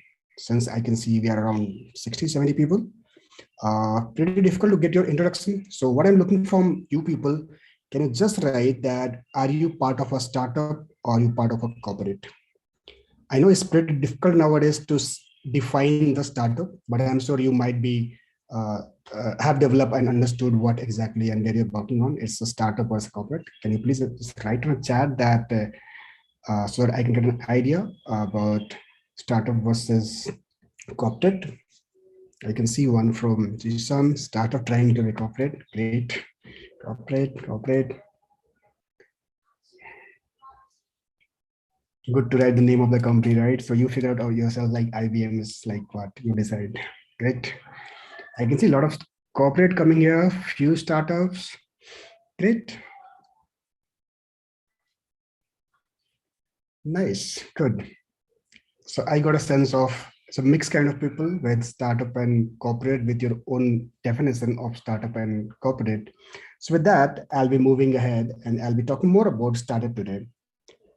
So in a funny way, what exactly is that? Startup versus corporate? Big fish in a small tub, or small figs in a big tub. I mean, it can be other way around as well. Maybe big fish in a smaller tab. Smaller fish in a smaller tub. Also, maybe bigger fish in the bigger tub as well. So, I mean, both have their own benefits, cons, and qualities. In the startup world, you get to learn a lot. You have a faster speed. You are being exposure very quick compared to a bigger corporate where you are working with a lot of people, a lot of process around. And again, same way with your negatives. If you do something wrong, you're very quickly get highlighted. Versus in corporate world, it might take time. Startup world will have slightly less processes versus in corporate world, you might be having a lot of processes defined, everything is sorted. That's my assumptions. You might have a different exposure as well. So if we keep calculating the differences, we might find multiple, and it's not 1 or 2 or 10, it might be 20 and 100 as well. So it all depends on what exactly your experience has been.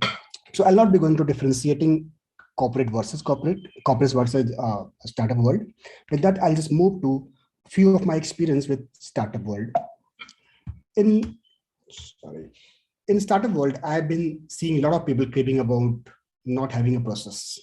And that's a very common thing that I have observed between primarily designers that, hey, we don't have process. We don't know.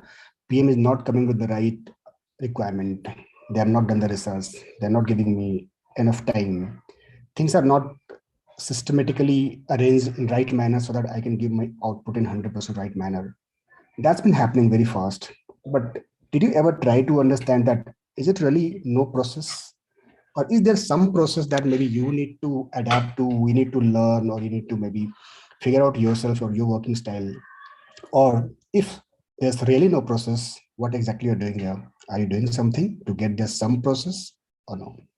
So I'm talking about few part, how corporates are usually working, and sorry, how startups are primarily working. And the definition of startups is very different. There are a few normal small startups, there are a few unicorns as well, and there are a few startups who are like grown in $1 million as well. So I'll be talking about few mix. So how does the startup primarily work? In the startup world, what I realized, they have a very fast pace. The communication becomes very quicker because the group is smaller. Comparatively, if you talk about a corporate world, if you have to communicate to 50 people versus in a corporate world, in a startup world, you have to talk to 5 people, then of course this communication becomes much more faster. So any decision that becomes much more quicker, I can quickly take a decision, I can move forward. Compared to in corporate world, it might take a lot of time to talk to 50 more people to take any bigger decisions and not move very fast compared to a startup world. So you need to really understand how startup world is moving in terms of what exactly their pace is. Do you really need to match that? And if you'll not match that, maybe you might feel that you have been left behind, or you might not be having satisfactory or a good exposure or good experience with the startups. Few more stuff like they are very quick in terms of validation. They want to decide very quickly that whatever decision they are taking, is it true or false? Let's take a quick validation via some survey, via qualitative research, or via some even industry leaders, experts as well, discussion as well. They try and reach some conclusion very quick because they have to react very fast. In terms of validation, if they'll get the answer very quick, that will help them a lot in terms of quickly react and quickly learn and iterate and move faster. So that's the world of startup where you need to really be quick in terms of validation. They do learn very quickly, they do iterate very fast, and they do react very fast. I don't mean to say that everyone does that, but yeah, that has been a startup culture where that in startup culture, people do learn very quickly and they do change their path very quickly when they realize that something is not working in the manner they're expecting. They quickly do iterate their process, they do quickly do iterate the way they have been working on their product. So major challenge what they have primarily is that they have to make their product right or process right. So primarily they prefer more into making the product right, and they think that process can be iterated or worked later on. So they keep focusing a lot into iterating and learning from the product and keep making this in very fast and such a manner that it can come to the market as quick as possible. They are very open in terms of taking risks because of speed, because of taking small stakeholders, and they are because of very quickly they can iterate. They do take a lot of risk in the market. Compared to corporate world, you need to have maybe a separate team to manage the risk part. That should we take such action? Should we not take? Is it worth taking or should not take? Versus in startup world, they are very quick in terms of taking any risk and iterate and do a undo and then move it forward. They quickly react to the competition as well. They keep a very keen eye on the competition, because in this world, primarily in startup world, they have to be very aggressive in terms of making sure that building on time is much more important than building perfect a little bit delay. So if a product is completely perfect but it did not launch on time, that might not give them an awesome result versus something okay product which is not perfect, just okay, just not having any technical glitch, those kind of stuff, but it hit the market on time. That matters a lot. So that's why they keep a very close eye on competition and they try to get a very quick reaction on their competition actions. They are very adaptive in changing the process. Yes, they do have the process. The process could be in such a manner that they do learn and iterate their process as well very quickly. And they are not taking a lot of time in terms of changing their process. If something is not working tomorrow, they might change that from day to tomorrow, because they realize that this is taking much more time, or there's some negativity, or they would like to try more or something extra or something different, so that they can adapt multiple times, they can iterate multiple times the process, so that they can quickly grow or quickly iterate and learn and then maybe can move forward. So these were a few stuff that I was talking primarily normally is a kind of a properties of a startup world, how a startup works, right? There's a glitch in my presentation. Somewhere I'm missing some slides.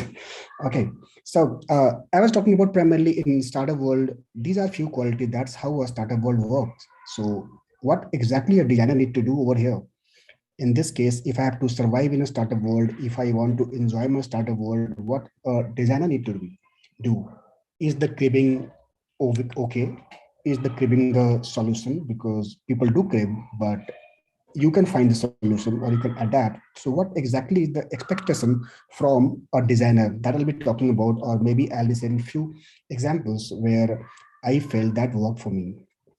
So the very first thing is that a designer need to be very adaptive in nature, because since in startup world, your world is changing very quick, very fast. And in your startup also, people are adapting things very, really quick. So you need to be very open in terms of adapting those culture, adapting those new changes very often. That might be leading to some good initiative, that might lead to some good changes in product and in your personality as well. So you need to be very adaptive in nature.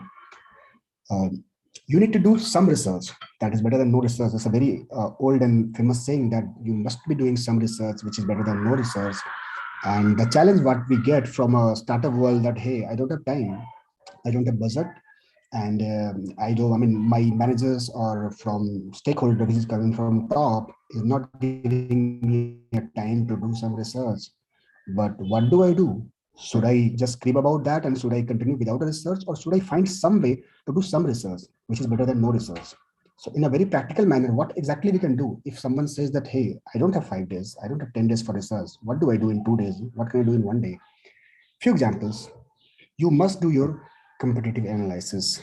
That is something you might not take a lot of time. You might not need a lot of revenue or not need a lot of budget for that.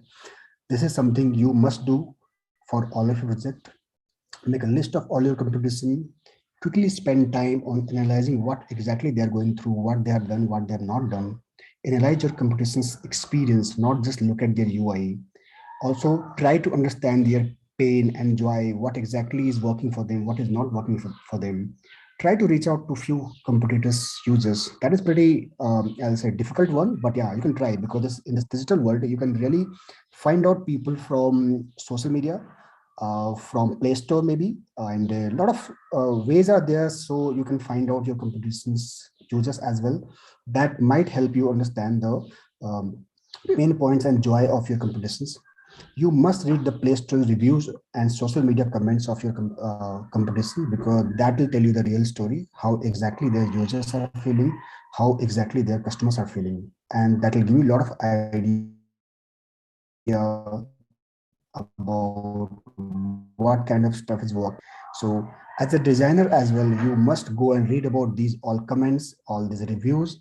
That might give you a big hit in terms of your taking your design decisions, and also in terms of planning your features. I'm sure it's something that PM does, but yeah, as a UX person, you can align yourself, you can give a strong opinion over there, like what exactly is working for them and what you should be doing for sure.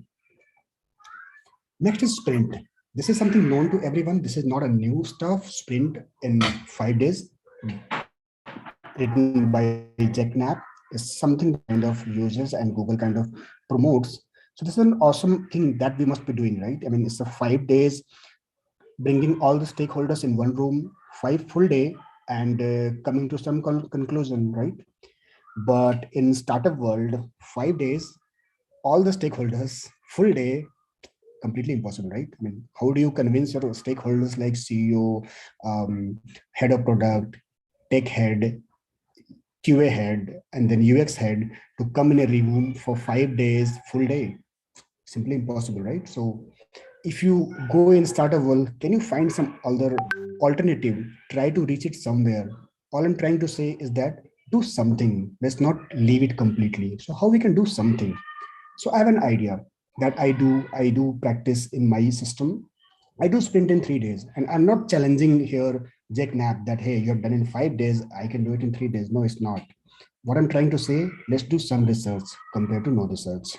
If you have no time for 5 days, if you can get that 5 day, that's awesome. Must go ahead. That's the best thing that Google has been using. If you can do that, that's best. But in case you are having a crunch of resource, crunch of time, and a lot of stuff, what else you can do?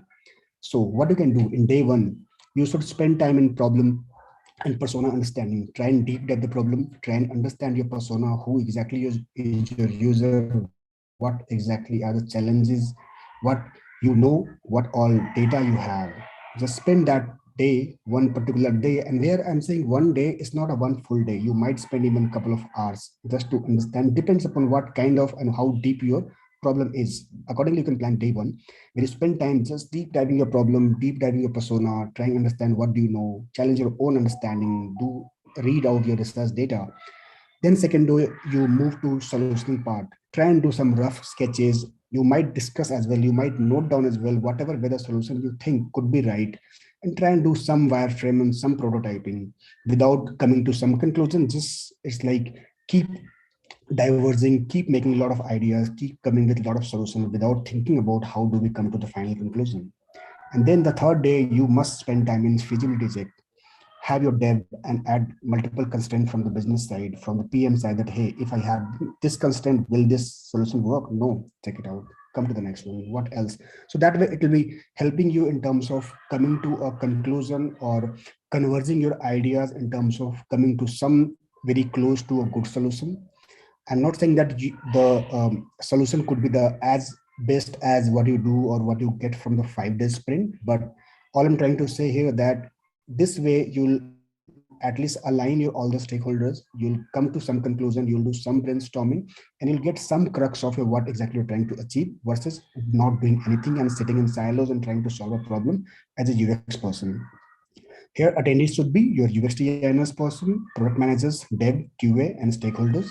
And getting 2 hours each day might not be very difficult. And if you cannot take out this much time, then of course, I mean, you might be taking a bigger risk in terms of coming to a solution. So that is one thing that I would highly recommend that must do if you are really of time. You must be very focused in terms of users. You should be very user focused. But again, the question comes, I'm in a startup world, have no time to arrange a complete UT. What do I do? How do I go to a user? How do I call the users? It might take a lot of time. Even recruitment might take a lot of time, calling them, arranging. There's a lot of ops work, right? How do I do that? There's a lot of stuff.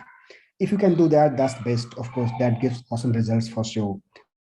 But what if you don't have time? What if you can't afford that much time and that much of budget or alternatives? So what exactly you can do over here is that call your users. Can you get the data from your data team or data science team, or if not, then from analytics team? If not, then from your PM, somebody who can provide you the data of your personas. Can you get some data, their contact details? Can you call yourself?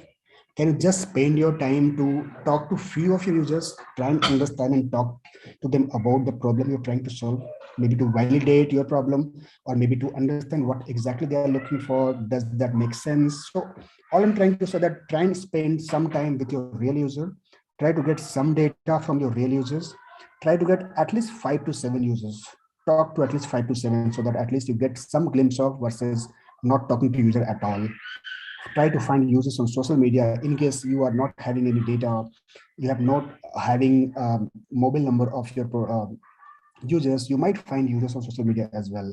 Believe me, I have found users in LinkedIn as well. So when I had to find somebody in Chile, which is Latin America, I had no contact. I have reached people from LinkedIn as well to talk to them just because I wanted to understand the culture of Latin America and how do they react and how do they act to such product. So there could be multiple ways you need to find out. All I'm trying to say, let's talk to at least 5 to 7 users. You can find your way yourself. If you challenge yourself, you can find that way for sure. Do a minimal documentation. A lot of people does not do documentation at all. And I'm not saying that go very deep, document everything, but in an startup world, at least you should do some documentation so that at least whatever you have the findings, whatever is your understandings is at least documented so that at least you can refer when you go through your project and you land up somewhere, you will at least be able to understand that what you have done, what exactly is achieved. Does it make sense to you? Should you go ahead? What you should not do? So overall, just to cross-check your own understanding, cross-check your own insight, you must do some documentation, and that should be minimal for sure. That is something I would like to recommend. Don't go very deep, but do minimal documentation for sure. That is something you will be able to refer in future. Build a design system for sure. Why design system? Because it's going to save a lot of time. You should have a guidelines or do's and don'ts for your UI patterns, elements, color, fonts, common assets, to trying to not rebuild the system, try to reiterate less compared to the normal world. Stop reinventing the wheel again and again and build discipline and consistency. You'll see a lot of newcomers who have come to the system. They would like to use all the creativity or all the understanding what they have learned in the design college. That's awesome. Yes, they want to do that because they are having a lot of energy. I want to do this. I have done this. I want to do this. Yeah. But if you have a build design system on place, it will save a lot of your time. You'll not be reinventing. You'll not be designing your button 20 times. If you have already defined your UI patterns, if you've already defined your assets, it will save a lot of your time. In the startup world, if these assets are already defined, your UI work reduces to less than 50% because you'll be spending more time in solving the problem in terms of UX world, not making an awesome UI. You should make that awesome UI in one time, make a template, and then go ahead and spend more time in making sure that you are solving the right problem in the right manner. You must do quick stakeholder alignment because that's a must thing, because without this, there's a lot of conflict keep happening. You keep talking and fighting with dev, UX, PM, QA. This is very often thing that happens in any product company. If you align your stakeholders very early stage and you keep them aligned on all the stage wherever you have taken a bigger decisions, this becomes much more easier. There's less iterations. This is up to you on what stage you must do. I would say wherever you think that's a decision making kind of stuff, you must align all your stakeholders for sure. You must involve your cross-functional team during solutioning. So when you're doing the solutioning part, it's not just that only UX should be doing that. You must involve PM, you must involve your dev, because dev, UX, PM, and even QA can come with a lot of UX constraint, a lot of tech constraint, a lot of stuff in terms of testing phase as well. They might come up and they might tell you that, hey, there's no point going this route because this is, or this is an awesome way, or this is technically feasible or not. So when you involve your cross-functional team, that makes a big blessings for you in terms of taking any bigger decisions and making sure things are going very smooth. And at last, I would like to recommend very highly that involve your real user in terms of testing. When you are done with your product, you must try to involve your real users at what extent, 2, 10, 20, whatever you can do, but you should try to involve your real users during testing, not just the people on the floor, because people on the floor might be very biased in terms of what they are looking at, because they might have built or they might have been part of this process of solving this problem. They might not come with the right solution. You must involve few of the users for sure before going live. That will give you a lot of wonders in terms of making sure that your problem is resolved. So that is something I wanted to communicate and wanted to highlight for sure. With that, I would like to end. Thank you so much for joining me. That's something what I have said is all of my own experiences. It's not something that I am just recommending that, hey, this could have been done in this manner. This is something that worked for me, might work for you, might not work for you, but yeah, this is something that you must try if you are struggling in terms of making sure that you are struggling to get a right process. So that's it from my side. Thank you so much for joining. I am easily available on LinkedIn and on my email ID that is on this screen right now. Thank you so much. Thank you so much for that amazing talk, Alok. It made a lot of sense, and it's great to know, because having worked in startup, I can relate to a lot of advices, and I wish I had heard this talk before I started my career, but better late than never, right? So before I have I have a question from Parth. He asks, when product-based startup take quick decisions, does it make sense to build MVP product or feature? Yes, it makes always sense to build a MVP for sure. I think you must make an MVP because that is something will tell you about. I mean, that is something you will be taking a hard call in terms of prioritizing your own features. As a designer, I love all my features. I want to make everything awesome and then go live. But what if you have just 2 days? What you have if you have this business goal? You do a hard prioritization and then you come with your right MVP. That is something going to work with tech constraint plus business goal. So MVP is something that is always recommended. I would also highly recommend that. That's great. Thank you so much for that, Alok. If you have any more questions and doubts, or if you just want to connect with Alok, please reach out to him on LinkedIn, and also check out Rethinking UX. So it's a great community. So yeah, with that, thank you so much for joining us, Alok. It's a pleasure having you with us. Thank you. Thank you. Yep. Let's move on to the next speaker. I'm happy to welcome Garima Mehta. Garima is a design researcher with a passion for minimalism and accessibility. She's currently a consultant user experience designer for EY, working with Microsoft.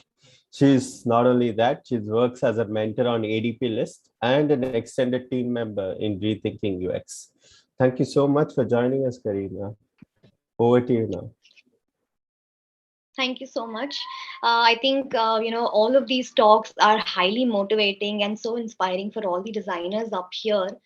I myself has been, quite new to the industry, but I've had the exposure of, meeting a couple of people and helping a few of the folks who tried to, transition from different backgrounds and move to design.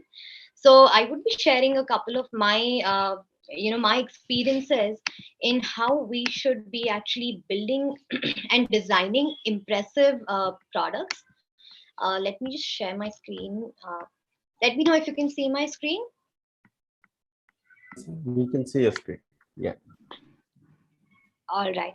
So when I was just thinking about what should be the topic, or what should I really talk about, and I realized that one post really struck my mind, and it said that these days there's so much of differentiation of roles between researchers, designers, UI designers, visual designers, and so on, and the hierarchy has become in terms of value proposition.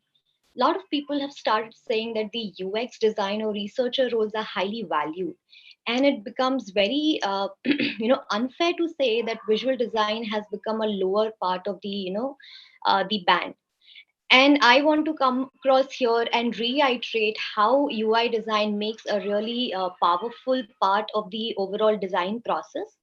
And a couple of things that I would be sharing that you must try, especially if you're doing your own portfolio projects or pet projects, where you can experiment with UI. As Alok mentioned, experimentation is good, but again, we'll have to somewhere see how we can balance it out. So without taking much time, I'm going to start here. Uh, Asking how people really do shopping in offline scenario. So COVID has been a very different situation, but before COVID, I remember, if I had to go to a mall or probably even street shopping, and I would get into the store and probably look around a little bit and even get out, right? Sometimes it even happens that the shopkeeper is trying to help you. He's kind of, asking, what are you looking at? Okay, what are you trying to figure out? What do you want? And you don't even feel like answering to the shopkeeper. You just want to get out of the store. So this kind of hopping in the street shopping or in the mall culture has also become a very important part of the digital environment. And people might be shocked to see that 15 milliseconds, it just takes 15 milliseconds for a user to actually decide if they want to stay on the website or not. And Google has recently said that 50 milliseconds was also a decade, back research, and it could also, people can even make design, or if they want to stay on the website or not, people can even make this decision in 17 milliseconds. Such a short period of time. So how does somebody really figure out what is the credibility of the product or the business or such kind of things? It all goes back to the visual design. So in the multi-tab and tab hoarding generation, I chose to pick this word because now how do we really shop? So imagine if I had to buy a secret Santa gift, right? A Christmas gift for somebody, uh, me or you or anybody. You'll probably go on Google. You'll search for top picks for a Christmas gift for a female or a male, or couple of important keywords. Hey, And Garima, then Google. sorry Yeah. to interrupt. Are you sharing screen by any chance?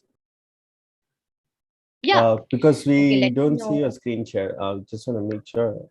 All right, let me stop and try that again. Can you Yep. see my screen now? We can see you now. Yeah. Okay. Yeah, so this is what I was referring to. And, let me go back here that it really happens the same in the digital environment. And even attractive banners, attractive websites make it easier for a user to make a decision if they want to stay on the website or not. So then the multi-tab and tab hoarding generation I was talking about, mostly the millennials or even the Gen Z, right? When we start looking for gifts, looking for something to buy or something new, it could be a different experience when you're actually picking something from a reference, or maybe you get redirected from social media or something else. But when you're think about it, uh, when you have no idea, you go to Google, you search, I want to buy a gift for a friend, for her or him, XYZ age group, and you just search. Google throws like a billion of results to you, and then you start opening up all the tabs from the top. And then you open up all the tabs, you actually flip between multiple tabs, and then think about it, which tab you want to scroll through. So even if you kind of decide that you don't want to buy it right away, you might probably not close the tabs. And it's seen that most of us might have multiple tabs open right now. So just before the session, I made sure that I close all of my tabs so that I don't get notifications or pop-ups right away. So there are so many tabs open, and users they try to keep them in the memory so that they don't lose the opportunity. How does this happen again? So I opened up 10 to 15 tabs when I just Google search something, and I still decide, without even getting into details of the brand or the company or what kind of prices they're selling the gift for, I decide to stay there, right? This is all uh, the hooked model, or the kind of hooking that happens through the visual design, the kind of attraction. I can also say that there's a gut feeling. When you get into the shop, you feel the vibe of the place. Probably the shopkeeper was nice to you, or probably the things in the rack were really nice for you, or the placement of the products was done as per their target audience, or something that's very specific. Similarly, it happens in the online environment as well. So talking about the bounce rate or exit rate, when you don't have an attractive kind of a landing page, or if your users are not landing at a position where they can decide if they want to stay or not, the bounce rate becomes high. A lot of the percentage of users who exit out of your page become really high. And as I've just noted down here, visual plays a very important role. Usability and credibility might come later when the user actually has an experience of the product. But before usability and credibility, people decide to make their decisions based on the visual appearance of the product. Often it is also seen, there's something called as a halo effect, where sometimes based on a uh, certain visual items, people perceive the particular product or the brand as something either positive or negative. So, for example, if you see a wine bottle with a nice packaging, or a nice branding, you might immediately think that the wine is great. Something like this used to happen when we were in schools, and students who came all well tidily dressed up would always be teachers' favorite. Teachers would probably think that they're equally good at studying, or they're equally they're well disciplined. It's just the appearance. So it was also found that users who thought that the product was attractive also eventually thought that the product was usable or highly credible. So then the question comes, how do we really build love at first sight for these kind of products? I don't know how many people believe at love at first sight. I mean, I I absolutely don't know the experience level, but probably love at first sight has always happened for a lot of people. So let us see. Impressive above the fold area. So the concept originated when the print media was really popular, and if you see this picture, most of the stalls or the lorries would kind of have a placement of the newspapers and magazines, and people walking across might not eventually know what newspaper they want to pick. It's almost the same news everywhere, but there's something very striking, probably the typography or the structure or the images that they've used kind of really strikes to them that just pick this newspaper or just pick this magazine, right? The book cover. So impressive, above the fold area. Similar thing happens even on the websites. So you need to make sure that without scrolling, if the user has to see the first part of the screen, it has all the information that probably the user is looking for, the important information like sales, or offer, discounts, or the product range that is the most popular one for you, or all the important CTAs that might be valuable for the user. Probably something like Netflix, or all the OTT platform does. They eventually have a couple of very popular films, movies, everything on the top, along with the watch now button. And immediately they also show across all the other genres that they have on the platform, which user can actually scroll through or browse through. Now, even if I don't scroll down, I can actually pick if I want to watch the match, or if I want to probably pick up another movie, right? So it's quite easy. In one go, I can actually see a lot of things here.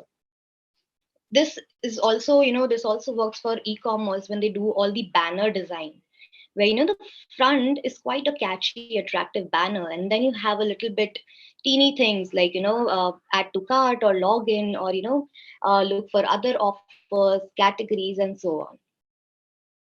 Secondly, I think everybody's already talked about it, and I will not get into details of this, but designing simple is very, very important and crucial.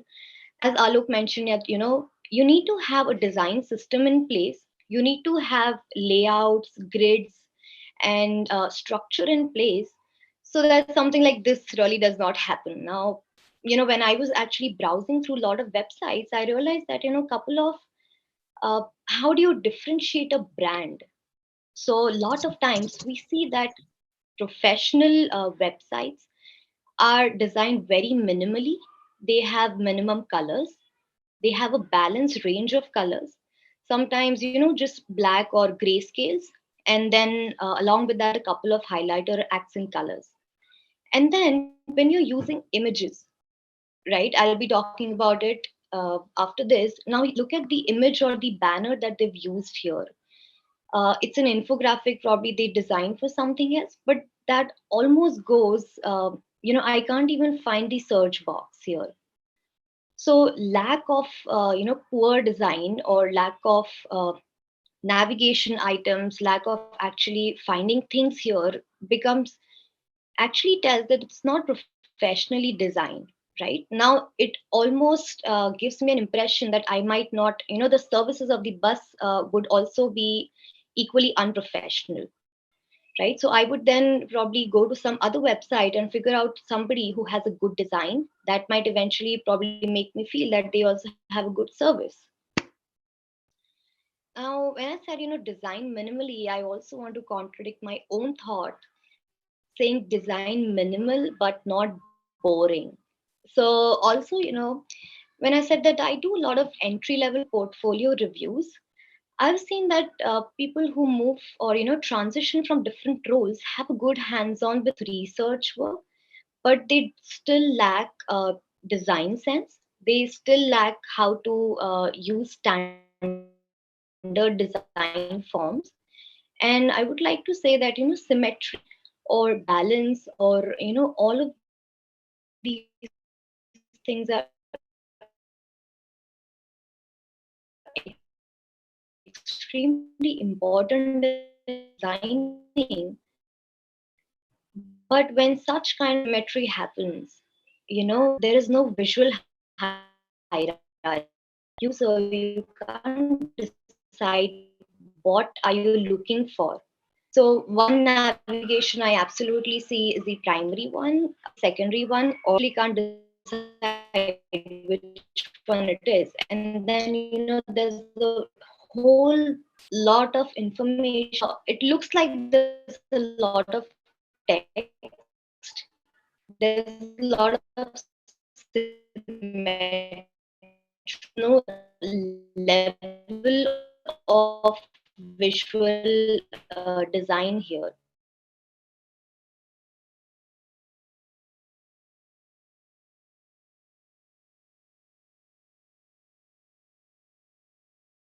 For some Recording reason, in we'll stop progress. using gradients, but then gradients with a very minimal design can actually make your overall product very attractive. So moving ahead from here, the photographs that I was talking about, that photographs really make a big difference.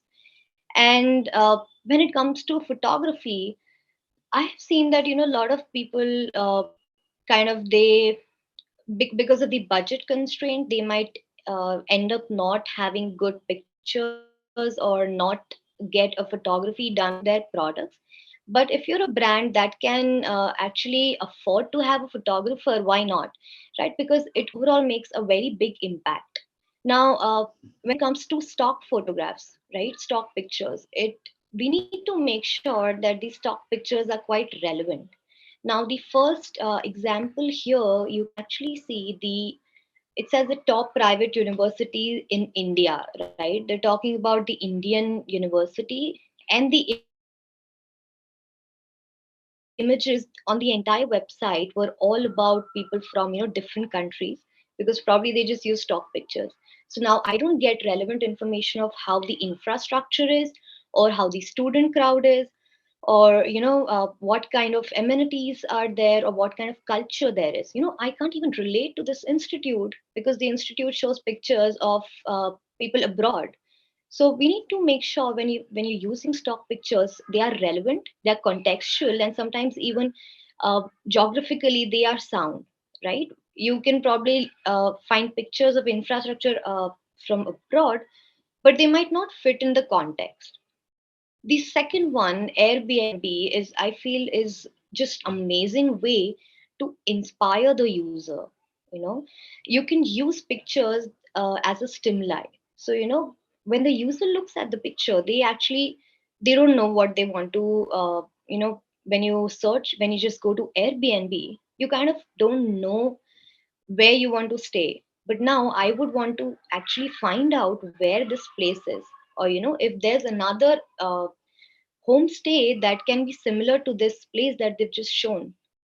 Similarly happens when you're looking for holiday packages. Now think about when you go to a website where there are pictures of amazing mountains and probably a river rafting or even a parasailing, and it acts like a stimuli for the user.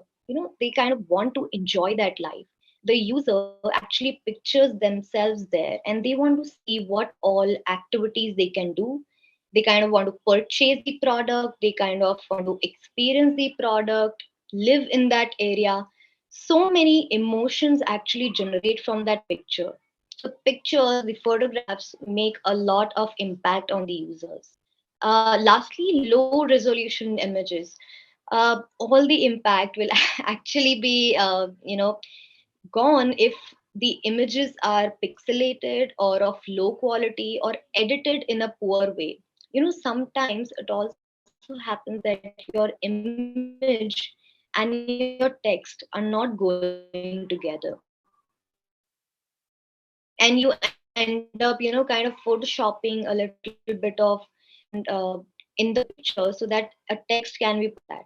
And when I was surfing for this, I actually found really good brands who've done very poor editing just to make sure that their content gets fit into that picture.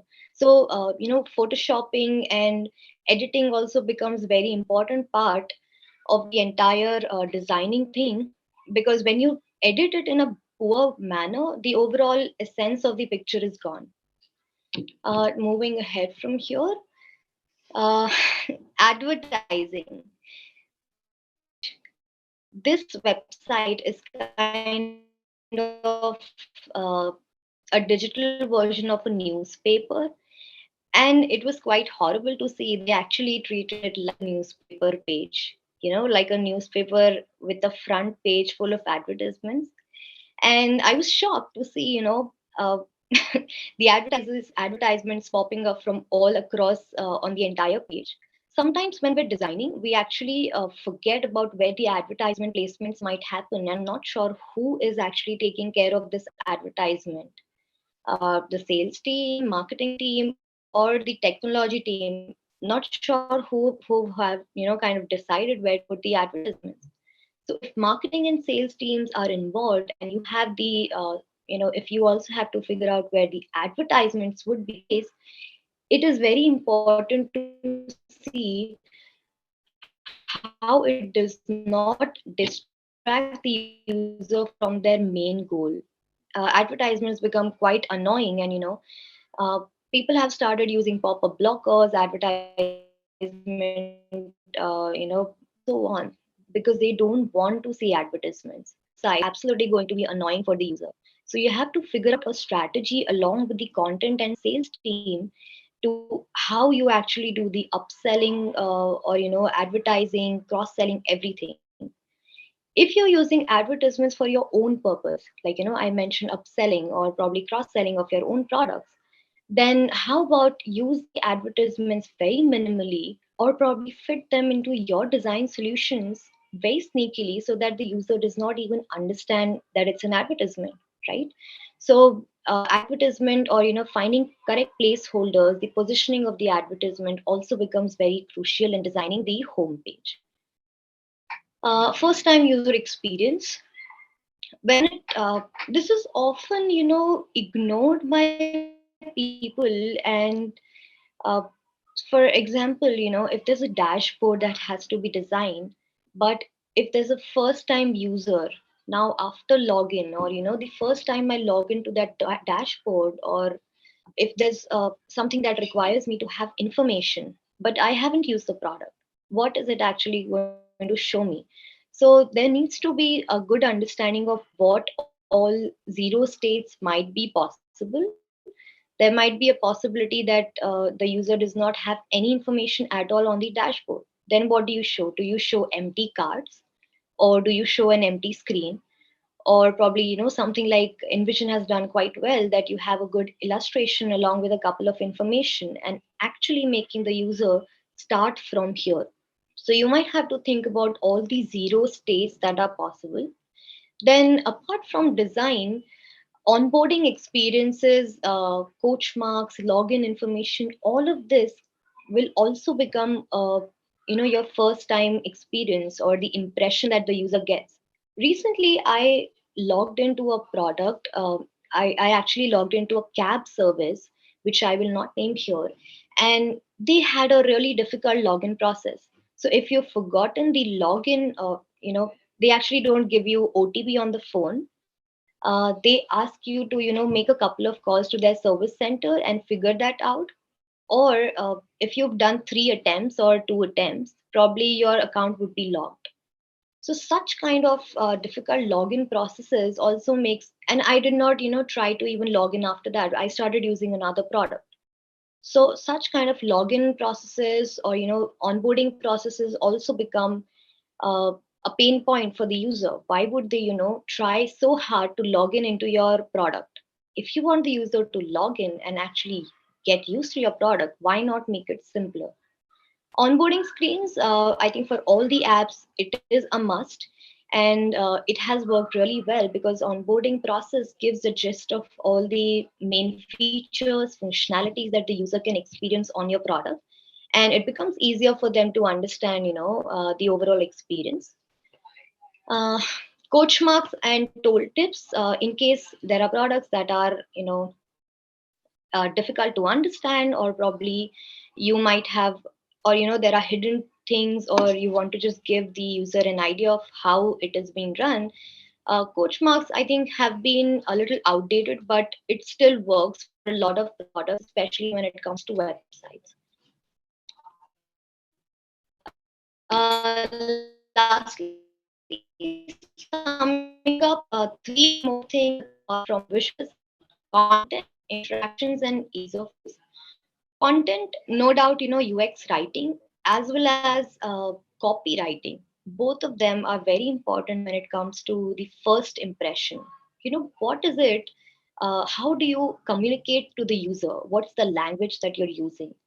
Depending on the product and the the context, it could be professional, or it could be friendly, or it could be something that's very catchy. So as well as when it comes to UX writing, you also need to have simple CTAs and simple language that the user can easily get into the website. Now the first impression is made, but you don't want the user to actually leave after they've scrolled understanding the product. Interactions, overall, a lot of interactive having listening engaging, so you can figure it out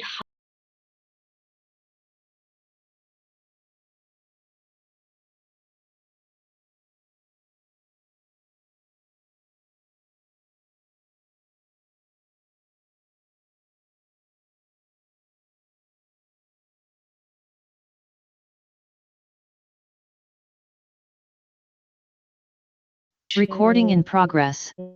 or probably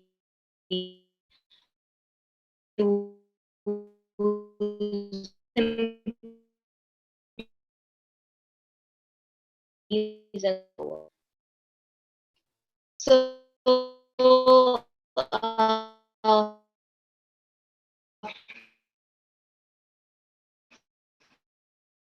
in all of their sessions, I think ability forward to some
Recording in progress. So much of advertisement. So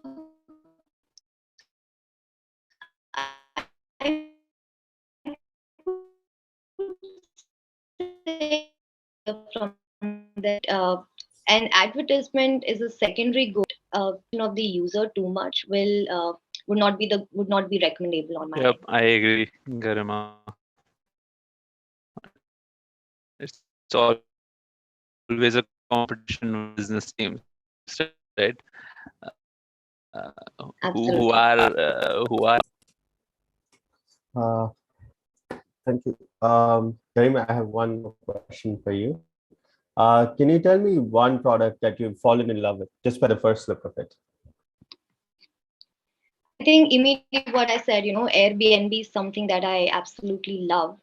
And even Indian, so I purposely chose Hotstar instead of Netflix today because I wanted to say that, they've done a great job in actually building a very, minimal and attractive kind of a design using a similar mental model of Netflix. But however, they're actually, you can see what kind of attractive and usable product they've actually built. Yeah, that's a great answer. Thank you so much for that, Karima. Thank you so much for joining us. We're really happy to have you here. With that, we'll now move on to our panel discussion. So this time we have a very interesting topic for our panel discussion. So just a little introduction. The panel discussion is about design of our online world, trust, ethics, and integrity. Right. The internet has been so become such a synonymous with living as such that back 20 years back, internet was just this niche little thing that was now like part of AOL, online chatting, and all this. And social media is just MySpace and Orkut. Who remembers Orkut, right? It's such a long time back, right? But then there's so much ramification right now. Back then, we had no idea the amount of perforation and proliferation internet would have in our lives. Now, internet's used to topple governments, spread propaganda, and change the fate of a country and a nation, right? And also the use of user data and everything has such big impacts. So, in this day and age, designing for internet and our online world is such an important thing. And I'm so happy to have three amazing panelists to join us and discuss on this topic. I'll be happy to introduce Ashish Anand. I'll keep the introductions brief. Ashish Anand is a senior lead user experience designer from Rockwell Automation. We have Alipta, a senior design manager from Cerner, and also my boss. Then we have Brian Lawrence. He currently owns a small business called Sparrow Autumn LLC. I hope I pronounced that right. And a former design manager and a lead business operation analyst from Cerner. I've had the honor of working with Brian, and I'm currently working with Alipta. I'm so happy to welcome you also, Ashish.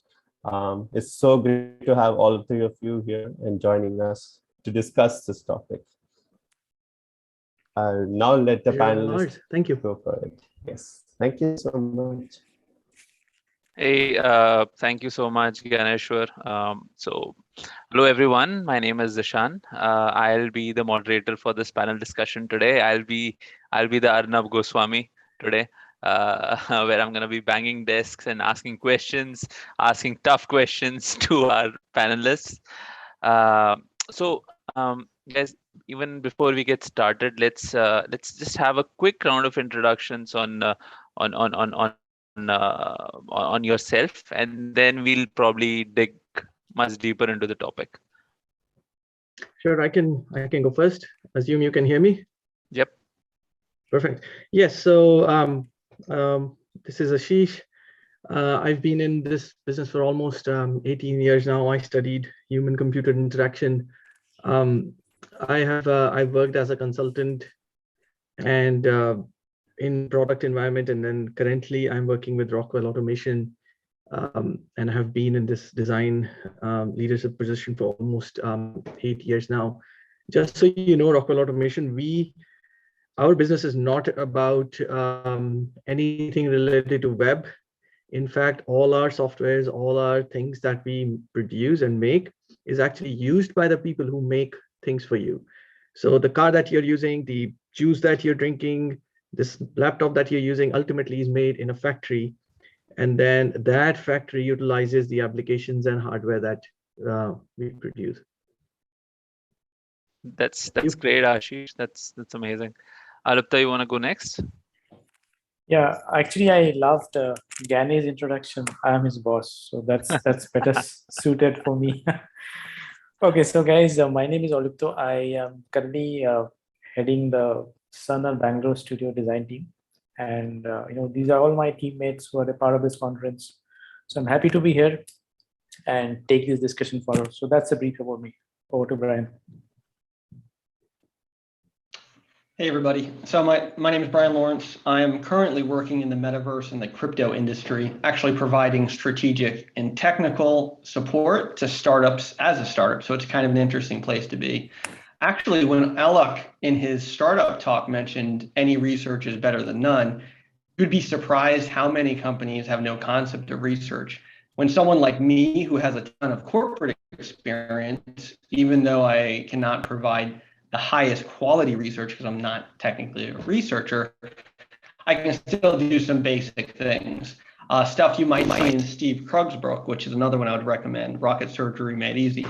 Anyway, before this new change to where I am now, I was in corporate. I've got 19 years experience in healthcare IT. I've had various roles: software engineer, scrum master, engineering manager, UX manager, a design ops manager. For the past 5 years, I've been part of the user experience organization at Cerner. In fact, I have worked with many people on this call, so it's great to see all of you. I do miss you, but it's good to be here. That's nice, Brian. We miss you too. So guys, we'll get started with this. And at least I want to clear off my plate by starting with what I kind of know about this topic. And what I know about this is absolutely random. But I want to kind of sum it up. Right, for people who are on the call who want to know a little more, who want a starter's pack for this particular topic. The topic today is design of our online world, trust, ethics, and integrity. Right. So ethics is that branch of philosophy that deals with the difficult question of what do we do, right? How do we do it? How do we make decisions? Should our principles decide our decisions? Should it be our values? Should it be the beliefs that we have, right? So it's really a difficult question to get a hang around, and even to attempt to answer it is really difficult. And we've taken thousands of years discussing that, and everyone still has a very different definition of what ethics is, right? Integrity, on the other hand, would be called sticking to your actions. You say what you do, and you are a man or a woman of your words.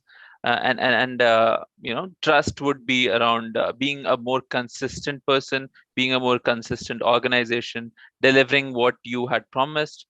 So these topics appear to be really abstract to me, and I think Garima's discussion just before this was an excellent segue for this topic, right? About where she was talking about getting people hooked onto applications, getting people use this in a particular way, or making users. That's my very bare minimum knowledge of this topic, but that's why I've just been made a moderator here and not a panelist. I would like for each one of you to probably shed light on what are your initial takes on this topic. Brian, you want to go ahead? Yeah, for sure. So I think my background is kind of interesting, right? I spent a lot of my career in a leadership role. I became a manager in 2010. So when I think of trust, integrity, and ethics, generally I think of that in a leadership capacity. Throughout my career, I spent a lot of time studying what it takes to be a good leader. I've read many books that have made a big impact on me. For example, True North, Extreme Ownership. And there's also this book called The Leader's Compass that was a real good book where it was a fiction a story of a fictional ad agency manager who just became a manager, and it walked through how does he become the right type of manager. So at the end of the book, they have this call to action to create a leadership philosophy, which is literally a written piece of paper that talks about your values and you know what you believe is a good leader. And I did that, and it's helped guide me throughout my career, honestly, because it's a reminder. You know, there's these things that you think about when it comes to trust. That's my number one item is if you don't have trust, you really don't have anything. But then, you know, as I think back when I got into UX, and if you think about trust, ethics, and integrity in design, you know, after the experience I had in healthcare, I have had chances to see our software being used. I've seen our software being used in the operating room with real surgeries happening, and seeing how super important it is for that software to be telling the right thing while a physician surgeon is in there in someone's body. It's pretty sobering. I've had chances to be in an exam room with a physician who was examining a very sick patient, and having to see how that physician would balance between, you know, the patient, which is really where he should be spending his time on, the patient care, and then trying to get the information that's required by our software. And it's just, it really is quite interesting. So when you think of trust, ethics, and integrity, you know, that physician needs to be able to trust the software that we're working, that he's using. And it's just one of those things where I also, you know, when it comes to intentionally not doing the right thing, I read a book called Tragic Design, and in that book, it introduced this concept of hostile architecture, which includes dark patterns and things like that. You know, I think I have been fortunate over the years not to necessarily see that type of design intentionally done in my company, but it's those types of dark patterns I've seen happen, but by accident. You know, it's not because of various reasons. So yeah, trust, integrity, ethics, you know, to me are very important. It's a very important topic. I think I'm excited to be here to talk more about it in detail. And I think that's probably my take on it at the moment. Okay, yeah, fair enough, Brian. That's an excellent point that you bring up, right? Whenever you're speaking about ethics, we really speak about consumer-facing applications, whereas, you know, things like enterprise or things where, you know, our doctors, for example, or our surgeons are using applications, ethics may play a very vital role, right? Maybe a very, very crucial role. Ashish, what's your take on this topic? Sure. So this topic in particular is interesting to me because, as I said, and it's interesting, Brian, you were talking about things, and I can relate to that. As I said, the domain that we are in is not like Gmails and Facebooks where you are in front of consumer. For us, it is, we're making applications which are probably running on the factory floor, but in the end, the users are still there. The users are still human beings, just like people who are using Gmails and Facebooks, right? And to us, this trust, and especially the trust thing, is very, very important, because again, just like Brian was talking about, in our case, a person can be or could be operating a machinery which is actually on the other side of the wall, and you are continuously getting information from a machine in front of you on your computer or on your phone. And that's where it is very important, like, hey, when I press this button, did it really stop the machine or not? And to us, trust has a different angle altogether. On the website, people are talking about, hey, is my data safe? On our side, of course, the data is safe, but then the question is the data stale? Can I trust this data? So that's how it impacts me. But coming to the core, and I always go to the basics. What I learned in the design school and what I've learned in these few years is, my understanding of design is that it is a form of communication, right? Through design, you really communicate what a product is about, what problems will it solve. It is one of the attributes of your product which really touches your consumers, your customers' heart. And the thing that really makes that product stand out and do the things are these three things that we are talking about today.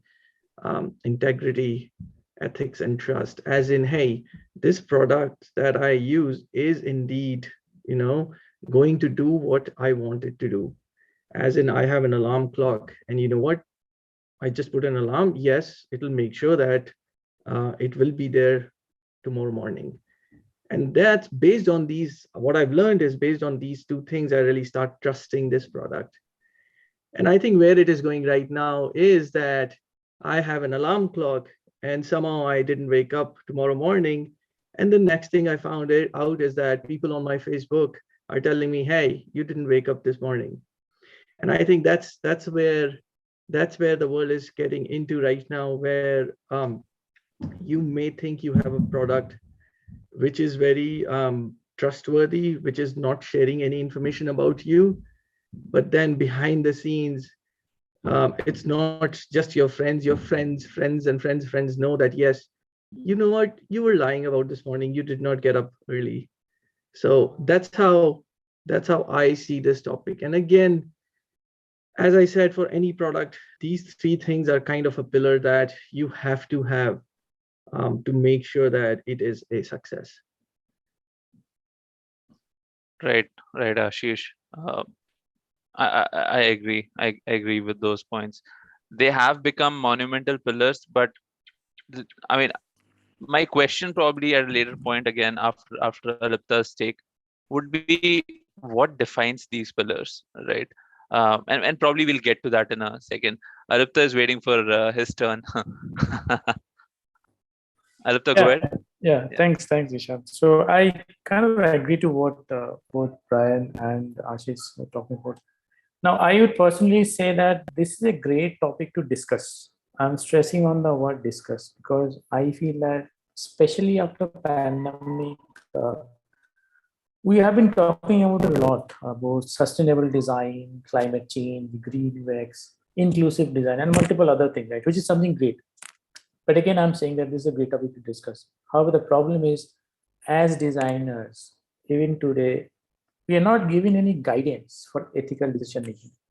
So it's based on your judgment or it's based on your call, right? You as a designer, how much matured you are in terms of taking ethical decisions while you are designing products. So this reminds me what Moir was telling that, before you make any presentation, you kind of rehearse, right? You kind of get ideas. So even I collected a few ideas before I jumped into this topic. So in 2009, David Bowman wrote, "Do Good Pledge," to encourage graphic designers to pledge 10% of their professional time to do good work, right? Which meaning that they should be adhering to some moral codes in their work. And there are many such examples, I would say. So I would say giving back to the community by sharing your knowledge probably is an ethical practice. What you're doing today in this conference, you're giving back to the design community, you're giving back to the society, right? That's probably an ethical choice or ethical practice you're making. But I think maybe the future of ethical design lies where we build some culture or build some moral codes within the design community, and probably you to follow that strictly to keep these things going. So that's my take on that. Right, Alipta.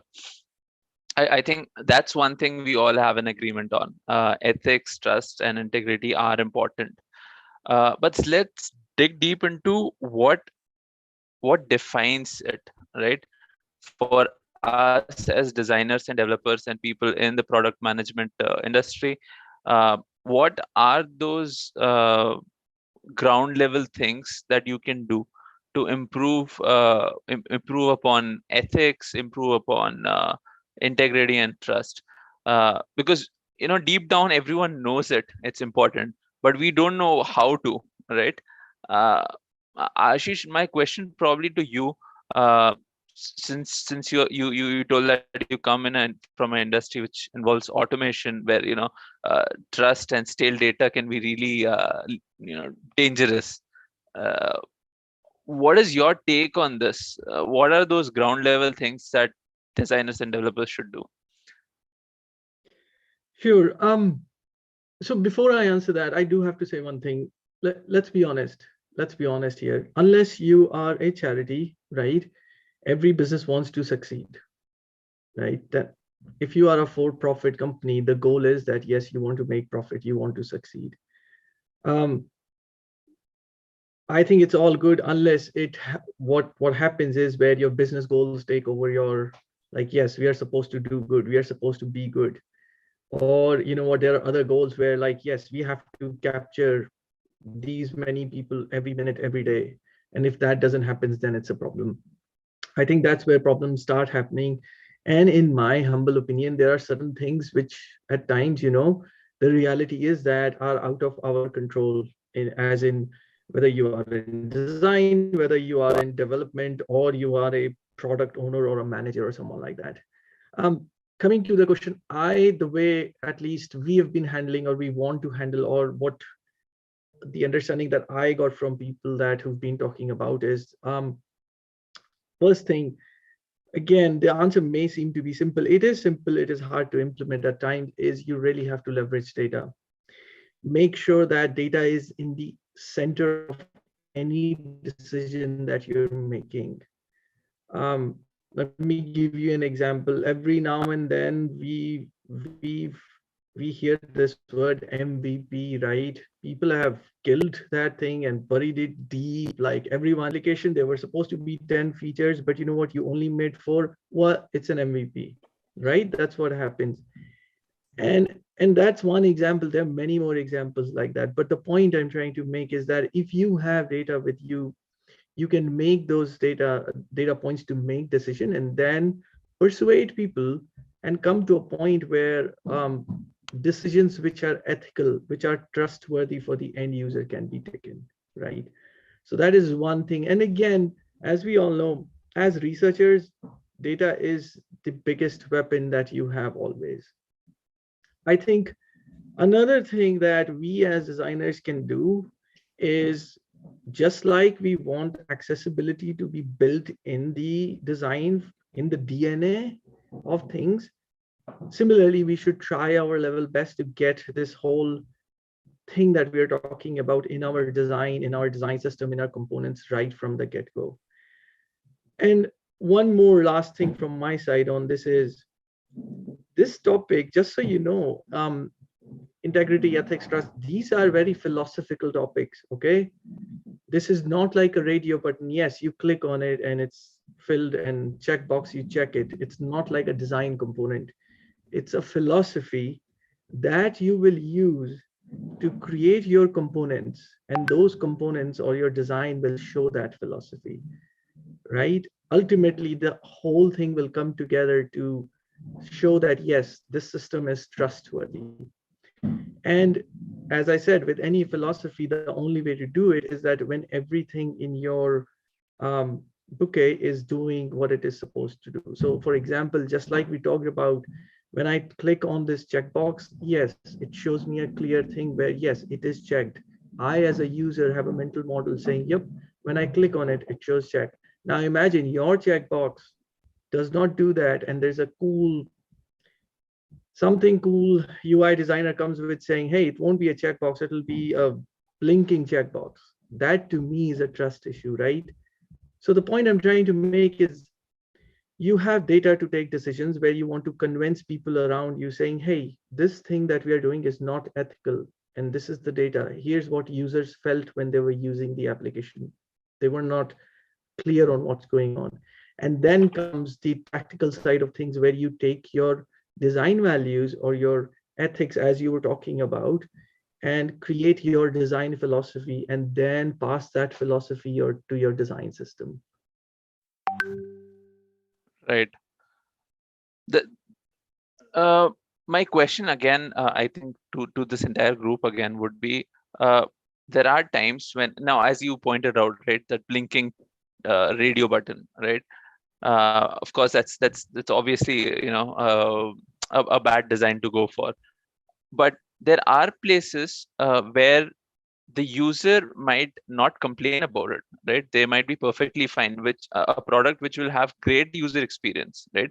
The users had no issues doing what it had to, but it was unethical for you to have done that, right? Like, for example, now my question is, persuading someone to get to a website, persuading someone to subscribe to, say, a newsletter. Uh, how ethical is that? Because we as designers know that sometimes, and most designers over here would know that too, that sometimes it feels like you can kind of control the behavior of the user to making something that they wouldn't do in general out of free will, right? Uh, so Brian, I would want you to kind of shed light on that. I'm having a great user experience, but it's unethical for me to make them do something that they wouldn't do out of free will. What's your take on that? And then probably Alipta, maybe your take as well.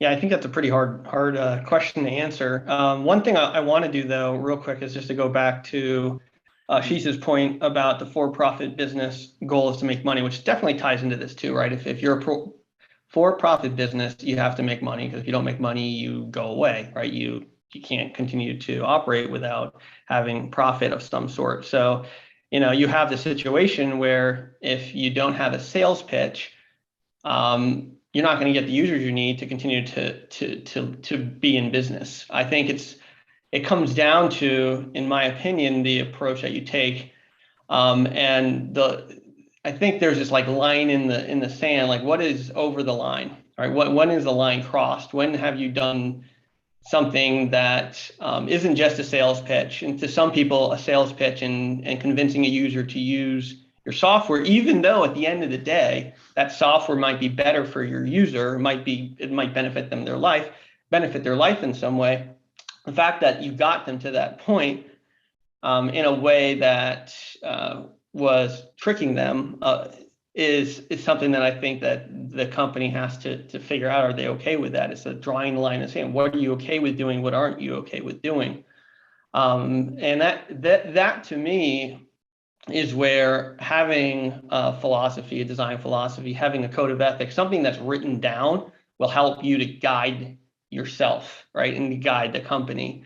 As a designer, you might say, okay, what if I disagree with the company's code of ethics? Like, what if I disagree with the company's principles and values?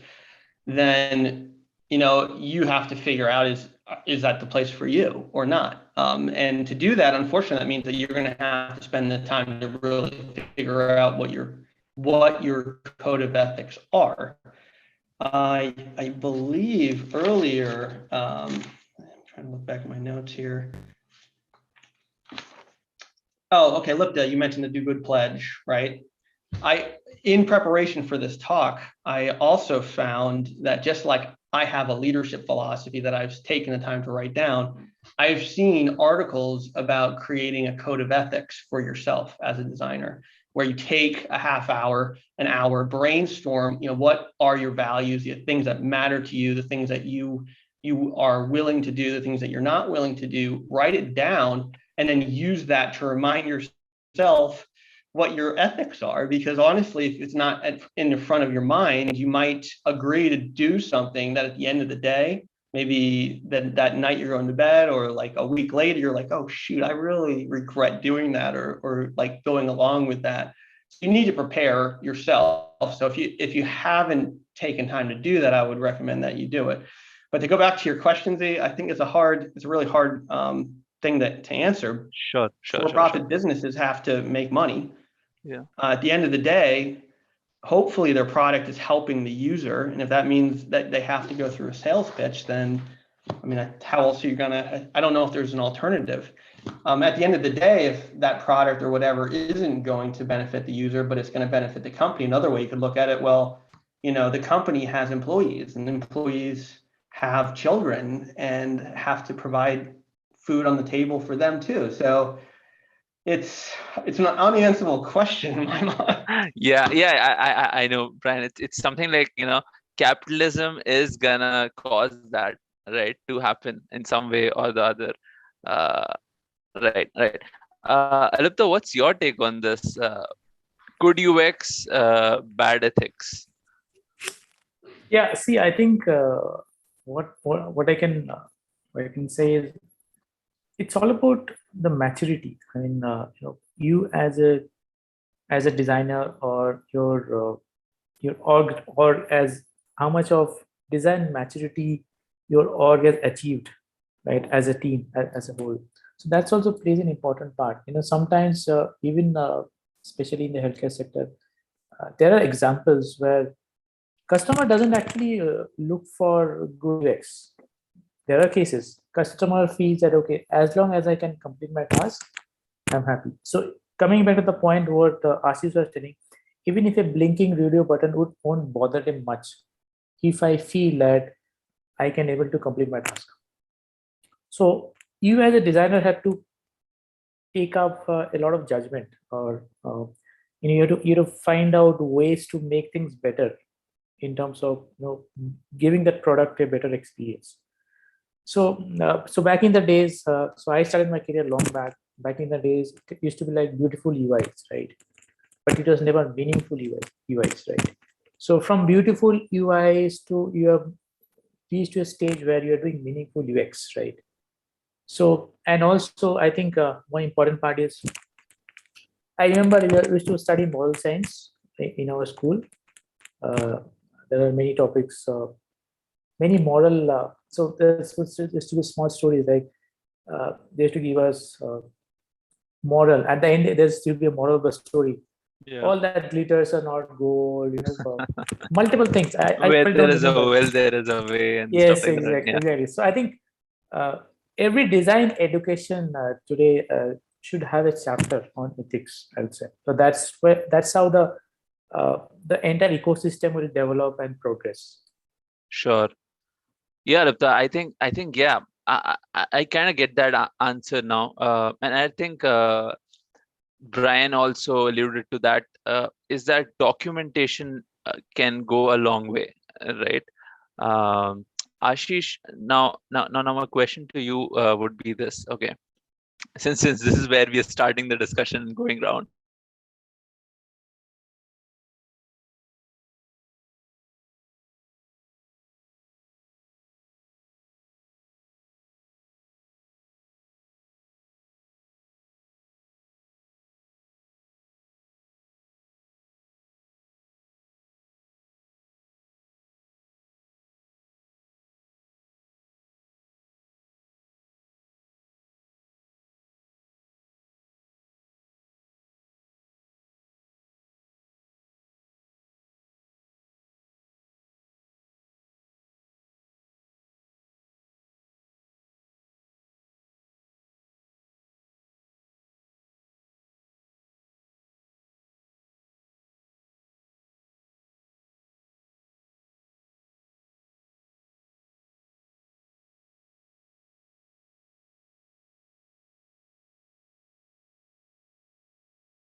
Recording in progress. Realm and pass the good message, as in do whatever you can. And again, as I said, to me, these are philosophies. These are nothing but values. So just like you, how do you know that?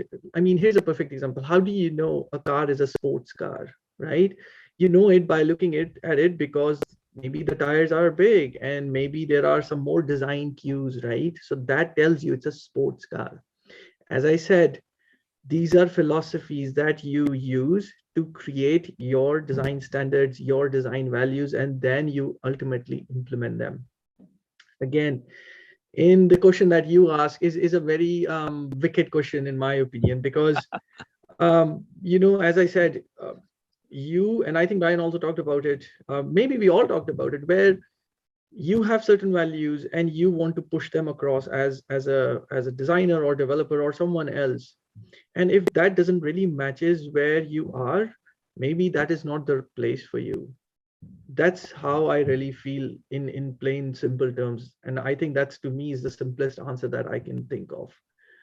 Because if you know that, hey, this is something not good, the first thing, at least someone like us, we do in our organization, when we know like, hey, this design won't solve the problem, or you know what, we are cutting corners here and it will create a lot of problems, and in the long run will impact our users and the trust that we're talking about, we try our level best to, again, as I said, use data, show research, people were having issues and this is the problem.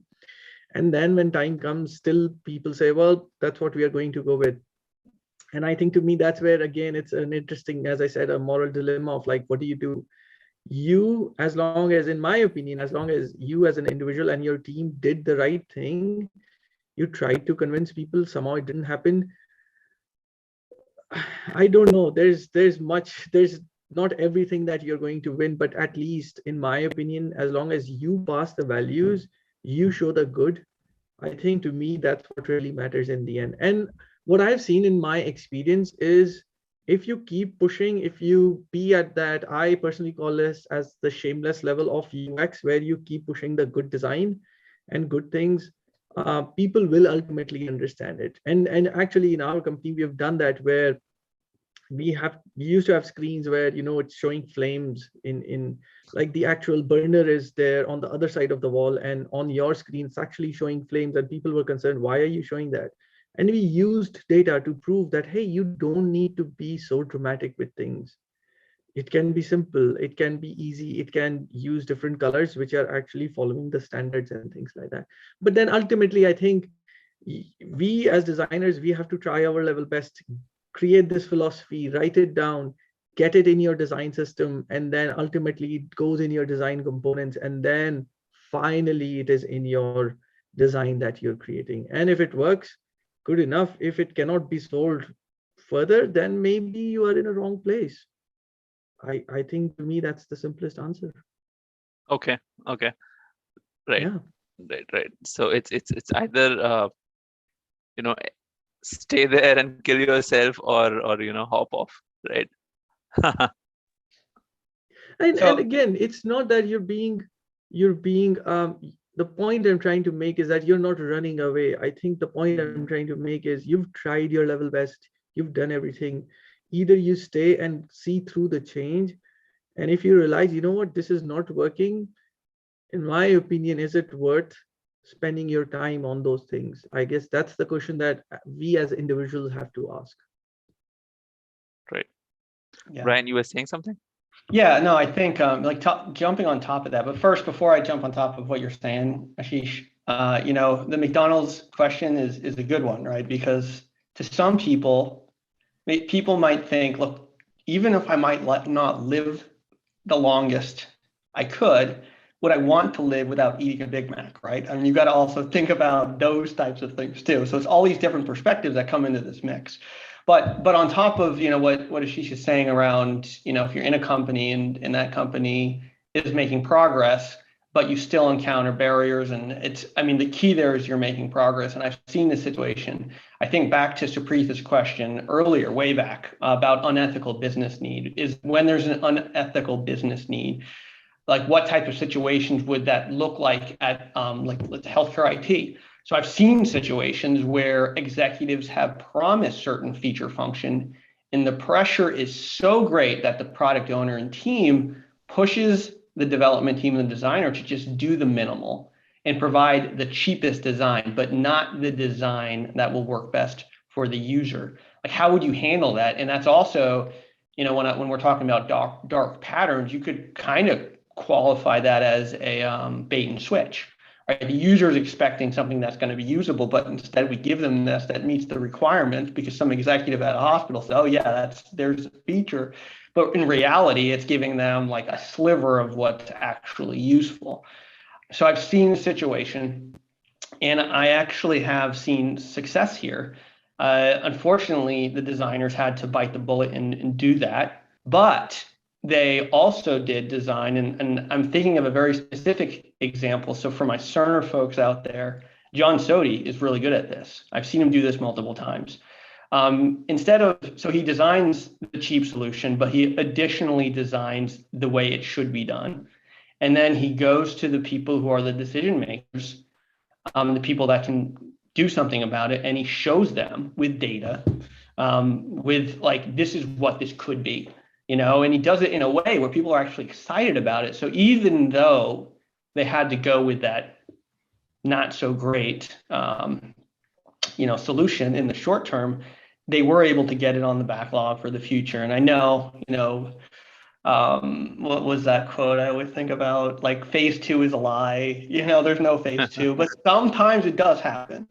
And sometimes there's opportunities. And if you do a good enough job as a designer to show like this is the design and you get enough data behind it, I know in some situations it has come to fruition, and that better solution actually made it to the next release. So it's not easy. It's not easy, but you're not going to be successful if you don't try, right? You have to, and I've seen this too.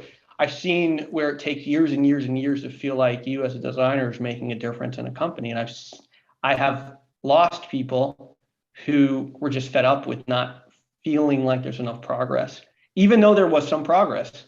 It can be frustrating. You were only here for a short time. So you want to feel like what you're doing in your life is going to provide value. And if you don't feel that, then I mean, that's time for you to look somewhere else. Gosh, yeah, a lot of our conversations are ending up with that. Alvita, what are your thoughts here? Yeah, Zishan, I loved your question, man. So I'd say I would live to eat. I'll probably try a triple cheeseburger before I die. Definitely. So I'm trying to bring a different angle here. So definitely, if you're in an org setting, and sometimes what I've seen, especially in the org setting, is there's always a top-down approach, and sometimes that bottom-up approach always fails, right? So even you, in your team, there's a designer who has a lot of moral values, and you have to make certain things in a product. I mean, he might definitely propose something better than what it is today, but the thing is, will that be accepted by the top management, right? So that's something where you always get into conflicts, right? Because I feel this is a much more ethical decision I'm making towards making this product better in terms of experience. But then it's always a top-down approach where I see leadership taking a lot of decisions about what is the best way to deal with this situation, right? So I think so it always has to be a top-down where we leaders who are really present in those decision-making seats, right? They have to come up with a lot of understanding of why ethical practices or what kind of ethical consideration you should have while dealing with products.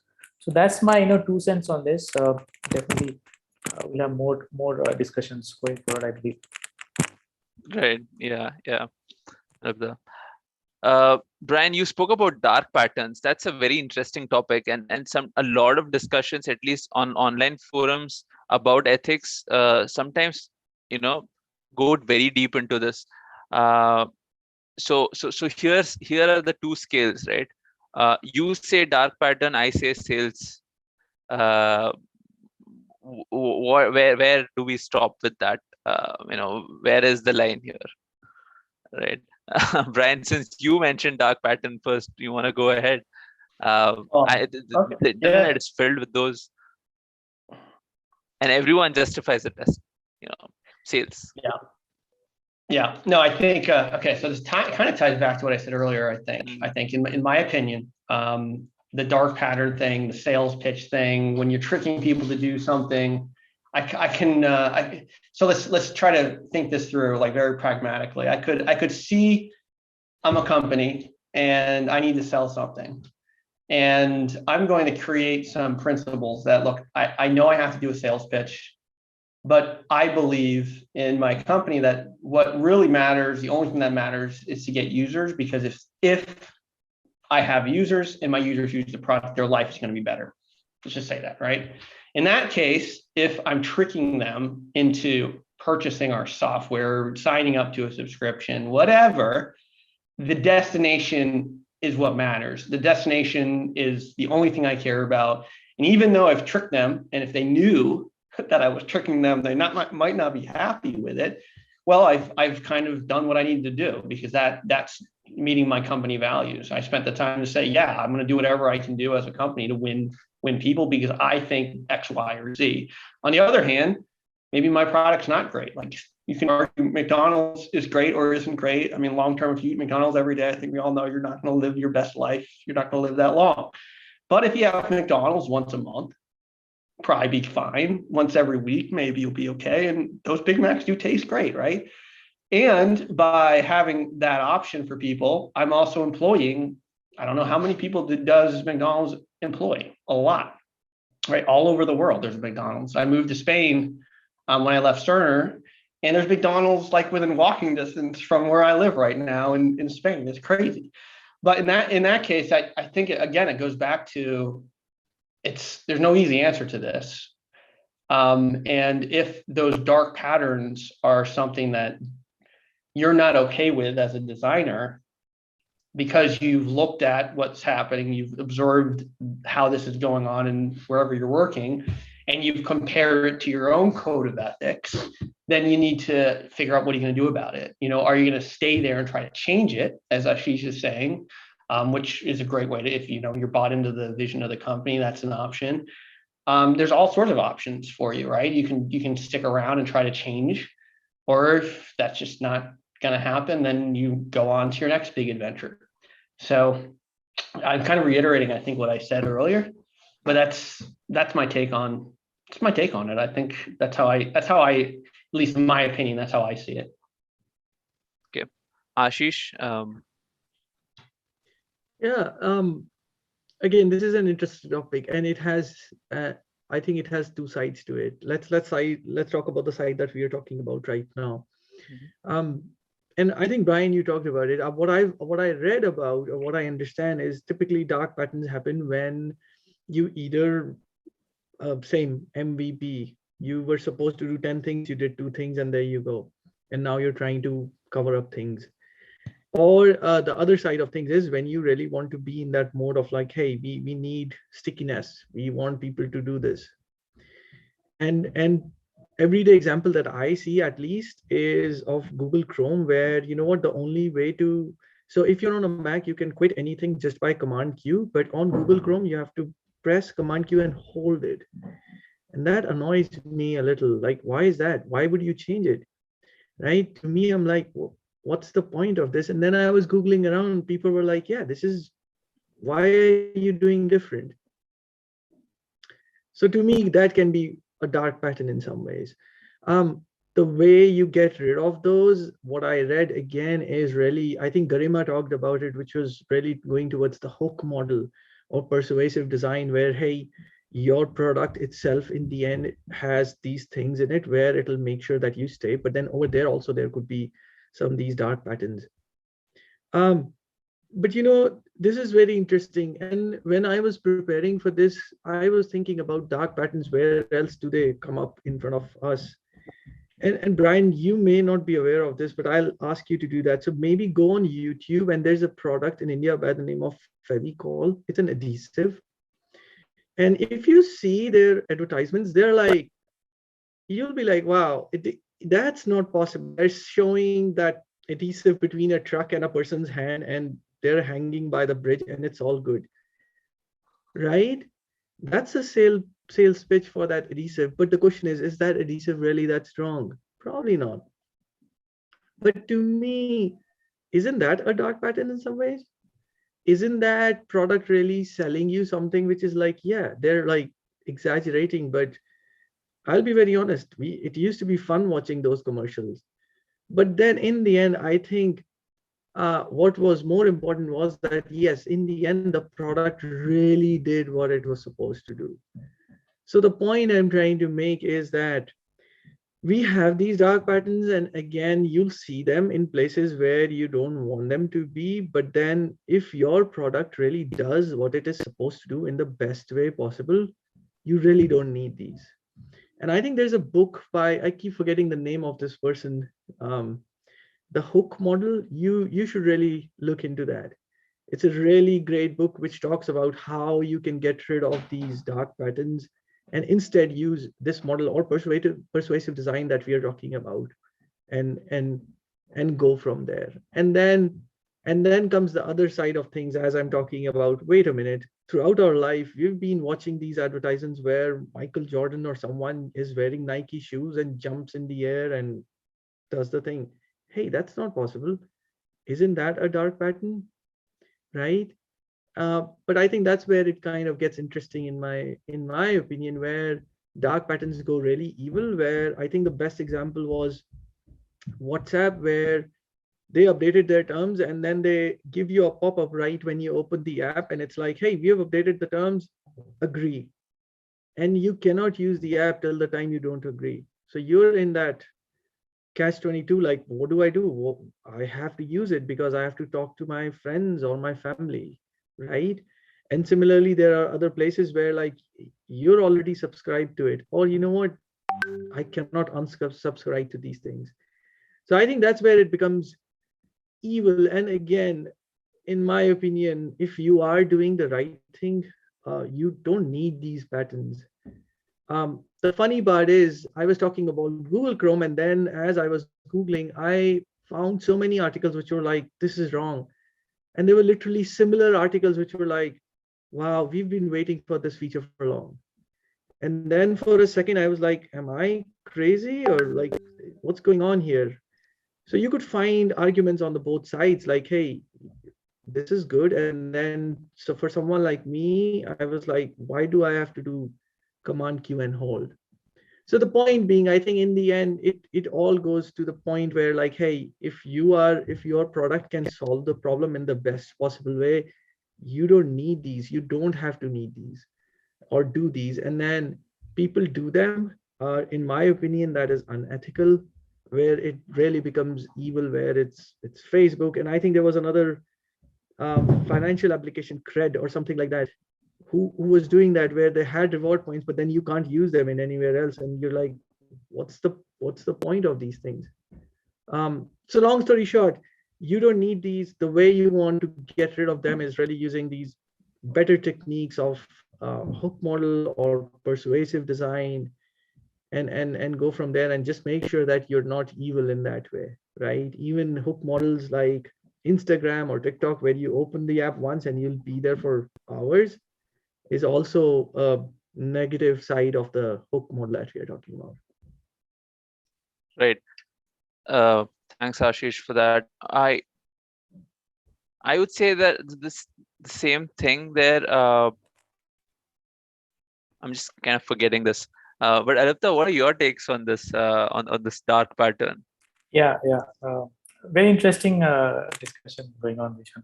So again, what Ashish, the point you mentioned is, I'll pretty try to add something on top of it. Is especially in India, whenever I go to any shopping mall, any reputed shopping mall, they already give you a card. Okay, so next time if you come back with this card, we'll offer you some 10% or 20% discount on your purchase. And then you keep accumulating points on those cards based on your purchase you make on a regular basis. But then when I try to redeem those points, they say that, okay, sir, you probably have to get to a minimum of some 1,000 points, then only you can redeem those points. So that's crazy. That's again a dark pattern for me, because I cannot redeem those points until I make further purchase on that card, and then really get a 10% discount on some X amount of shopping I do from that retail store, right? So that's really crazy. Now, one thing definitely, again, Dishan, one point, I'll again come back to your burger thing. I really love that example. So I feel, one thing definitely I want to point out is transparency is the key here. So again, so especially if you smoke cigarettes, right? There's a statutory warning like cigarette smoking is injurious to health. Now that's a choice, right? That is, being a designer, I'm putting up this warning on every packet I sell, right? And then the choice is given to the end user. What do you want to do? Do you actually want to smoke, or do you want to get rid of it, right? So that's a choice user can make. Similarly, in the case of the burger example, I can say, I'm not jumping into a solution, by the way, but I'm just sharing my opinion here by saying that, okay, maybe some kind of a warning given, like if you have this triple cheeseburger, maybe you'll probably have a lot of fat content and stuff like that, so it'll be more fatty, and on those lines I'm just saying.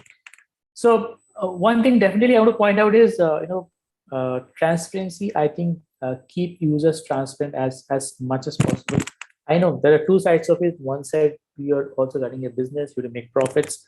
And then again, on the other side, there are end users for whom you're developing this product, right? So I think you have to really strike a balance, right? Where you're both empathetic about end users and you're also trying to manage your business. So I think my key take would be here, transparency is a key to get rid of dark patterns. So that's my take. Right, that's fantastic. Actually, a lot of our solutions, that we have suggested over here in this discussion, really narrow down to writing it down, right? Like the option that Brian spoke about clearly documenting a code of ethics, or right now, when we're talking about making it clear to the user that this is going to happen, you still want to go ahead, you've been told, right? So that at least draws that inner conscience away, that you've been informed before, right? Now, probably in the interest of time, I want to get amongst the last topics, and maybe if guys on the call have any questions, please start posting them. Ganeshwar can probably compile a few of them and ask them to our panelists as well. Now, since we are talking about abstract ideas and philosophies right now, right, and a lot of our discussion has gone that way. Since this is something that people don't understand, they usually look up to larger organizations who have tackled similar things, right? Like, for example, we've spoken about Fevicol, we've spoken about Google, we've even spoken about Cred, which is a unicorn now. When I am designing and I have nothing to look up to, I look up to these bigger companies make dark patterns or unethical practices, and I feel like that's the standard, and that's where we go by, right? So it's not a question, but rather striking a new discussion, that is there a totalitarianism in ethics, where these large few companies decide that this is ethical and this is not, and eventually everyone else follows it? Or should it be more bottoms up, where organizations that are starting up or organizations that are much smaller, should they have their own code of ethics? Any lights on that, Ashish? You want to get started there? Yeah, sure. I think, in my opinion, again, every business is different. Every person is different. Every customer segment is different. So again, as I said, to me, I would like to stick with the basics of things, where just like any design you do, hey, here's the moral values, here's the code of conduct that we got from our company. Ideally, your design language should use that.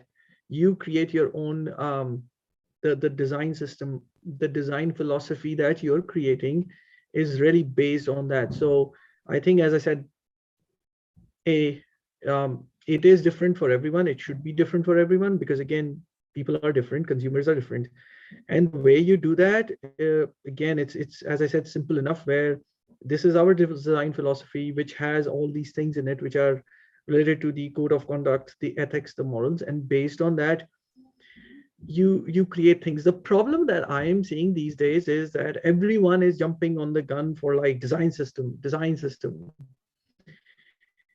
The problem with that is that people don't want to go to the level deeper or before that.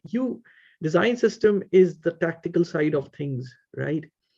Before design system, there are very important things that come, that you have to really look into. Hey, what is our design language? What is our design philosophy? What are the goals that we have for this design? To me, these are the things that people miss, and they directly jump to the tactical side of things. So before you do your design systems or things like that, and sadly, the same thing happens with accessibility also. It's the last thing that people think about. The only way you can get the trust in your design or accessibility in your design is you create your design philosophy, which has these things in it at the DNA level. And then based on that design philosophy, you're really getting into your design system. And then based on that design system, you're really creating your screens or pages or things like that. So that's how, in my opinion, you solve it right from the DNA of the things that you do. And mind you, it's not just one person's job. I think I read a comment which was about what does copyright plays a role in it. Absolutely. Your writers that you have, whether they are technical writers or content people, it plays into that, because again, remember, as I said, it's all about communication. Your design may be good, but then the copy that you have over there is saying, user, I see that every time where accept this offer, and then there will be a button saying, I'm an idiot, I don't want this offer. Yeah, there is things where they'll be like, I don't want this offer anymore. That copyright to me is like, I'm never going to this website again, right?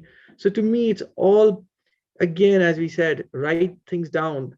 Based on that, create your design philosophy, your design language, and then come to the design system or the patterns that you have, so that it is there in the DNA of things and not an afterthought.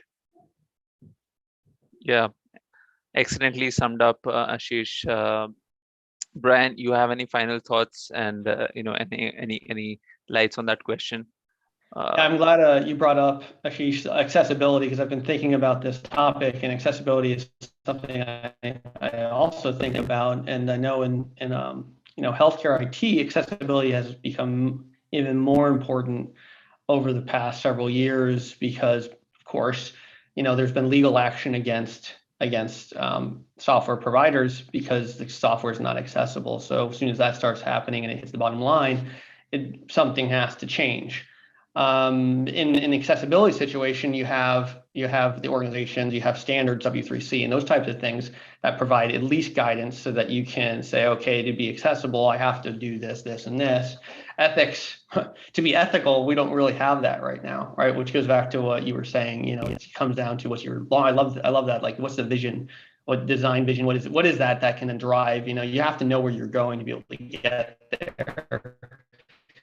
And you get there, whether it's a plane or truck or going, to have that, take the time to figure out where you're going. That's a critical part as well. The other thing I would just mention, as I was preparing for this, and this has come up quite a bit over the years for me. I studied to be a software engineer, and my sister's a civil engineer. So for my sister to be able to get a job and to practice what she's been taught in school, she had to become a professional engineer. Otherwise, her job options are much different. At least this is here in the state. Well, I'm in Spain now, but in the States, you had to become a professional engineer. So there's certain requirements for her, which I don't know if ethics are part of it. But just imagine, and this has happened in previous years, imagine an architect building a bridge, and then there was actually a really good example in the 19th century in Canada. They built a bridge, but they designed it in a way that it couldn't hold up its own weight. So of course it collapsed and killed 75 construction workers. And over time, from those types of failures, the industry, engineering itself, matured. And now there's all these safeguards in place. To become a professional engineer, you got to go through this. You've got to do regular education. And you have to continue to do it. So I've always felt like, even when I talk to other engineers, like my sister, I call her a real engineer. I'm just a software engineer because I don't have to go through that.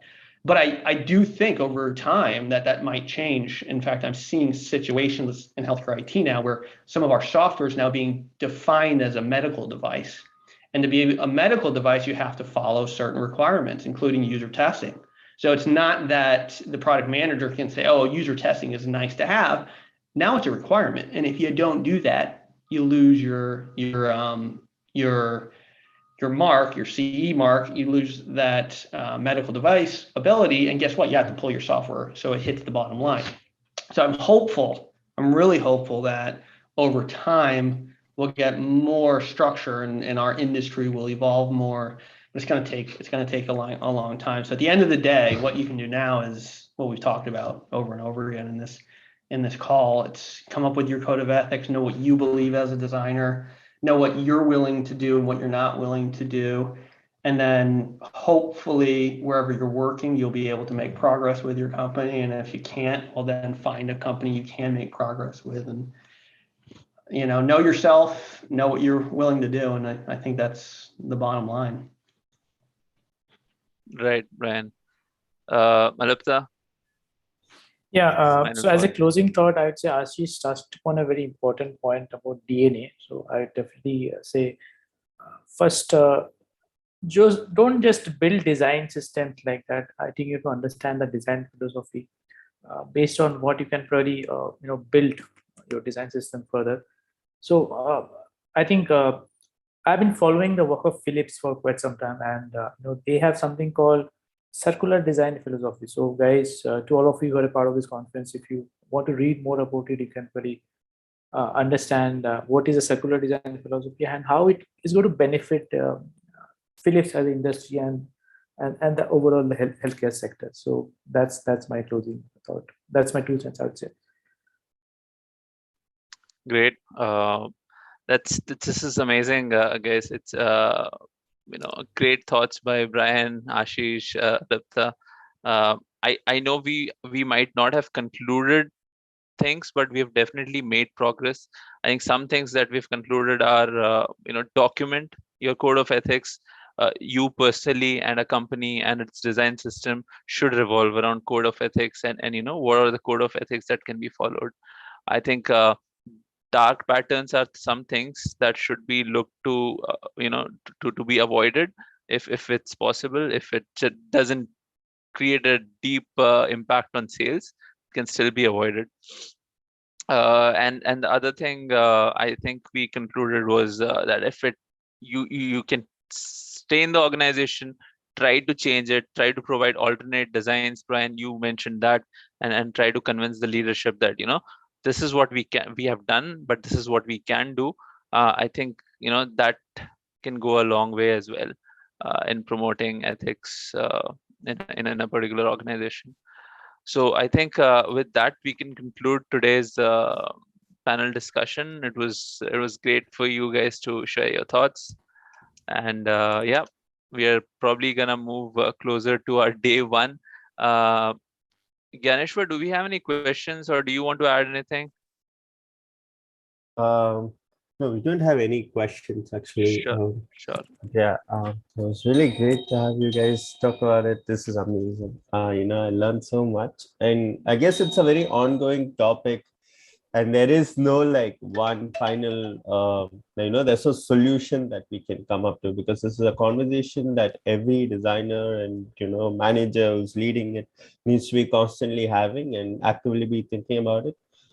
So thank you so much for taking the time out and having this huge panel discussion. It's an honor to have you all be part of this. Like I'm just processing all the information. I'm sure like as I think, and I'm going to have like so many questions. So I might just like have some messages dropped in each of your LinkedIn, getting back to you.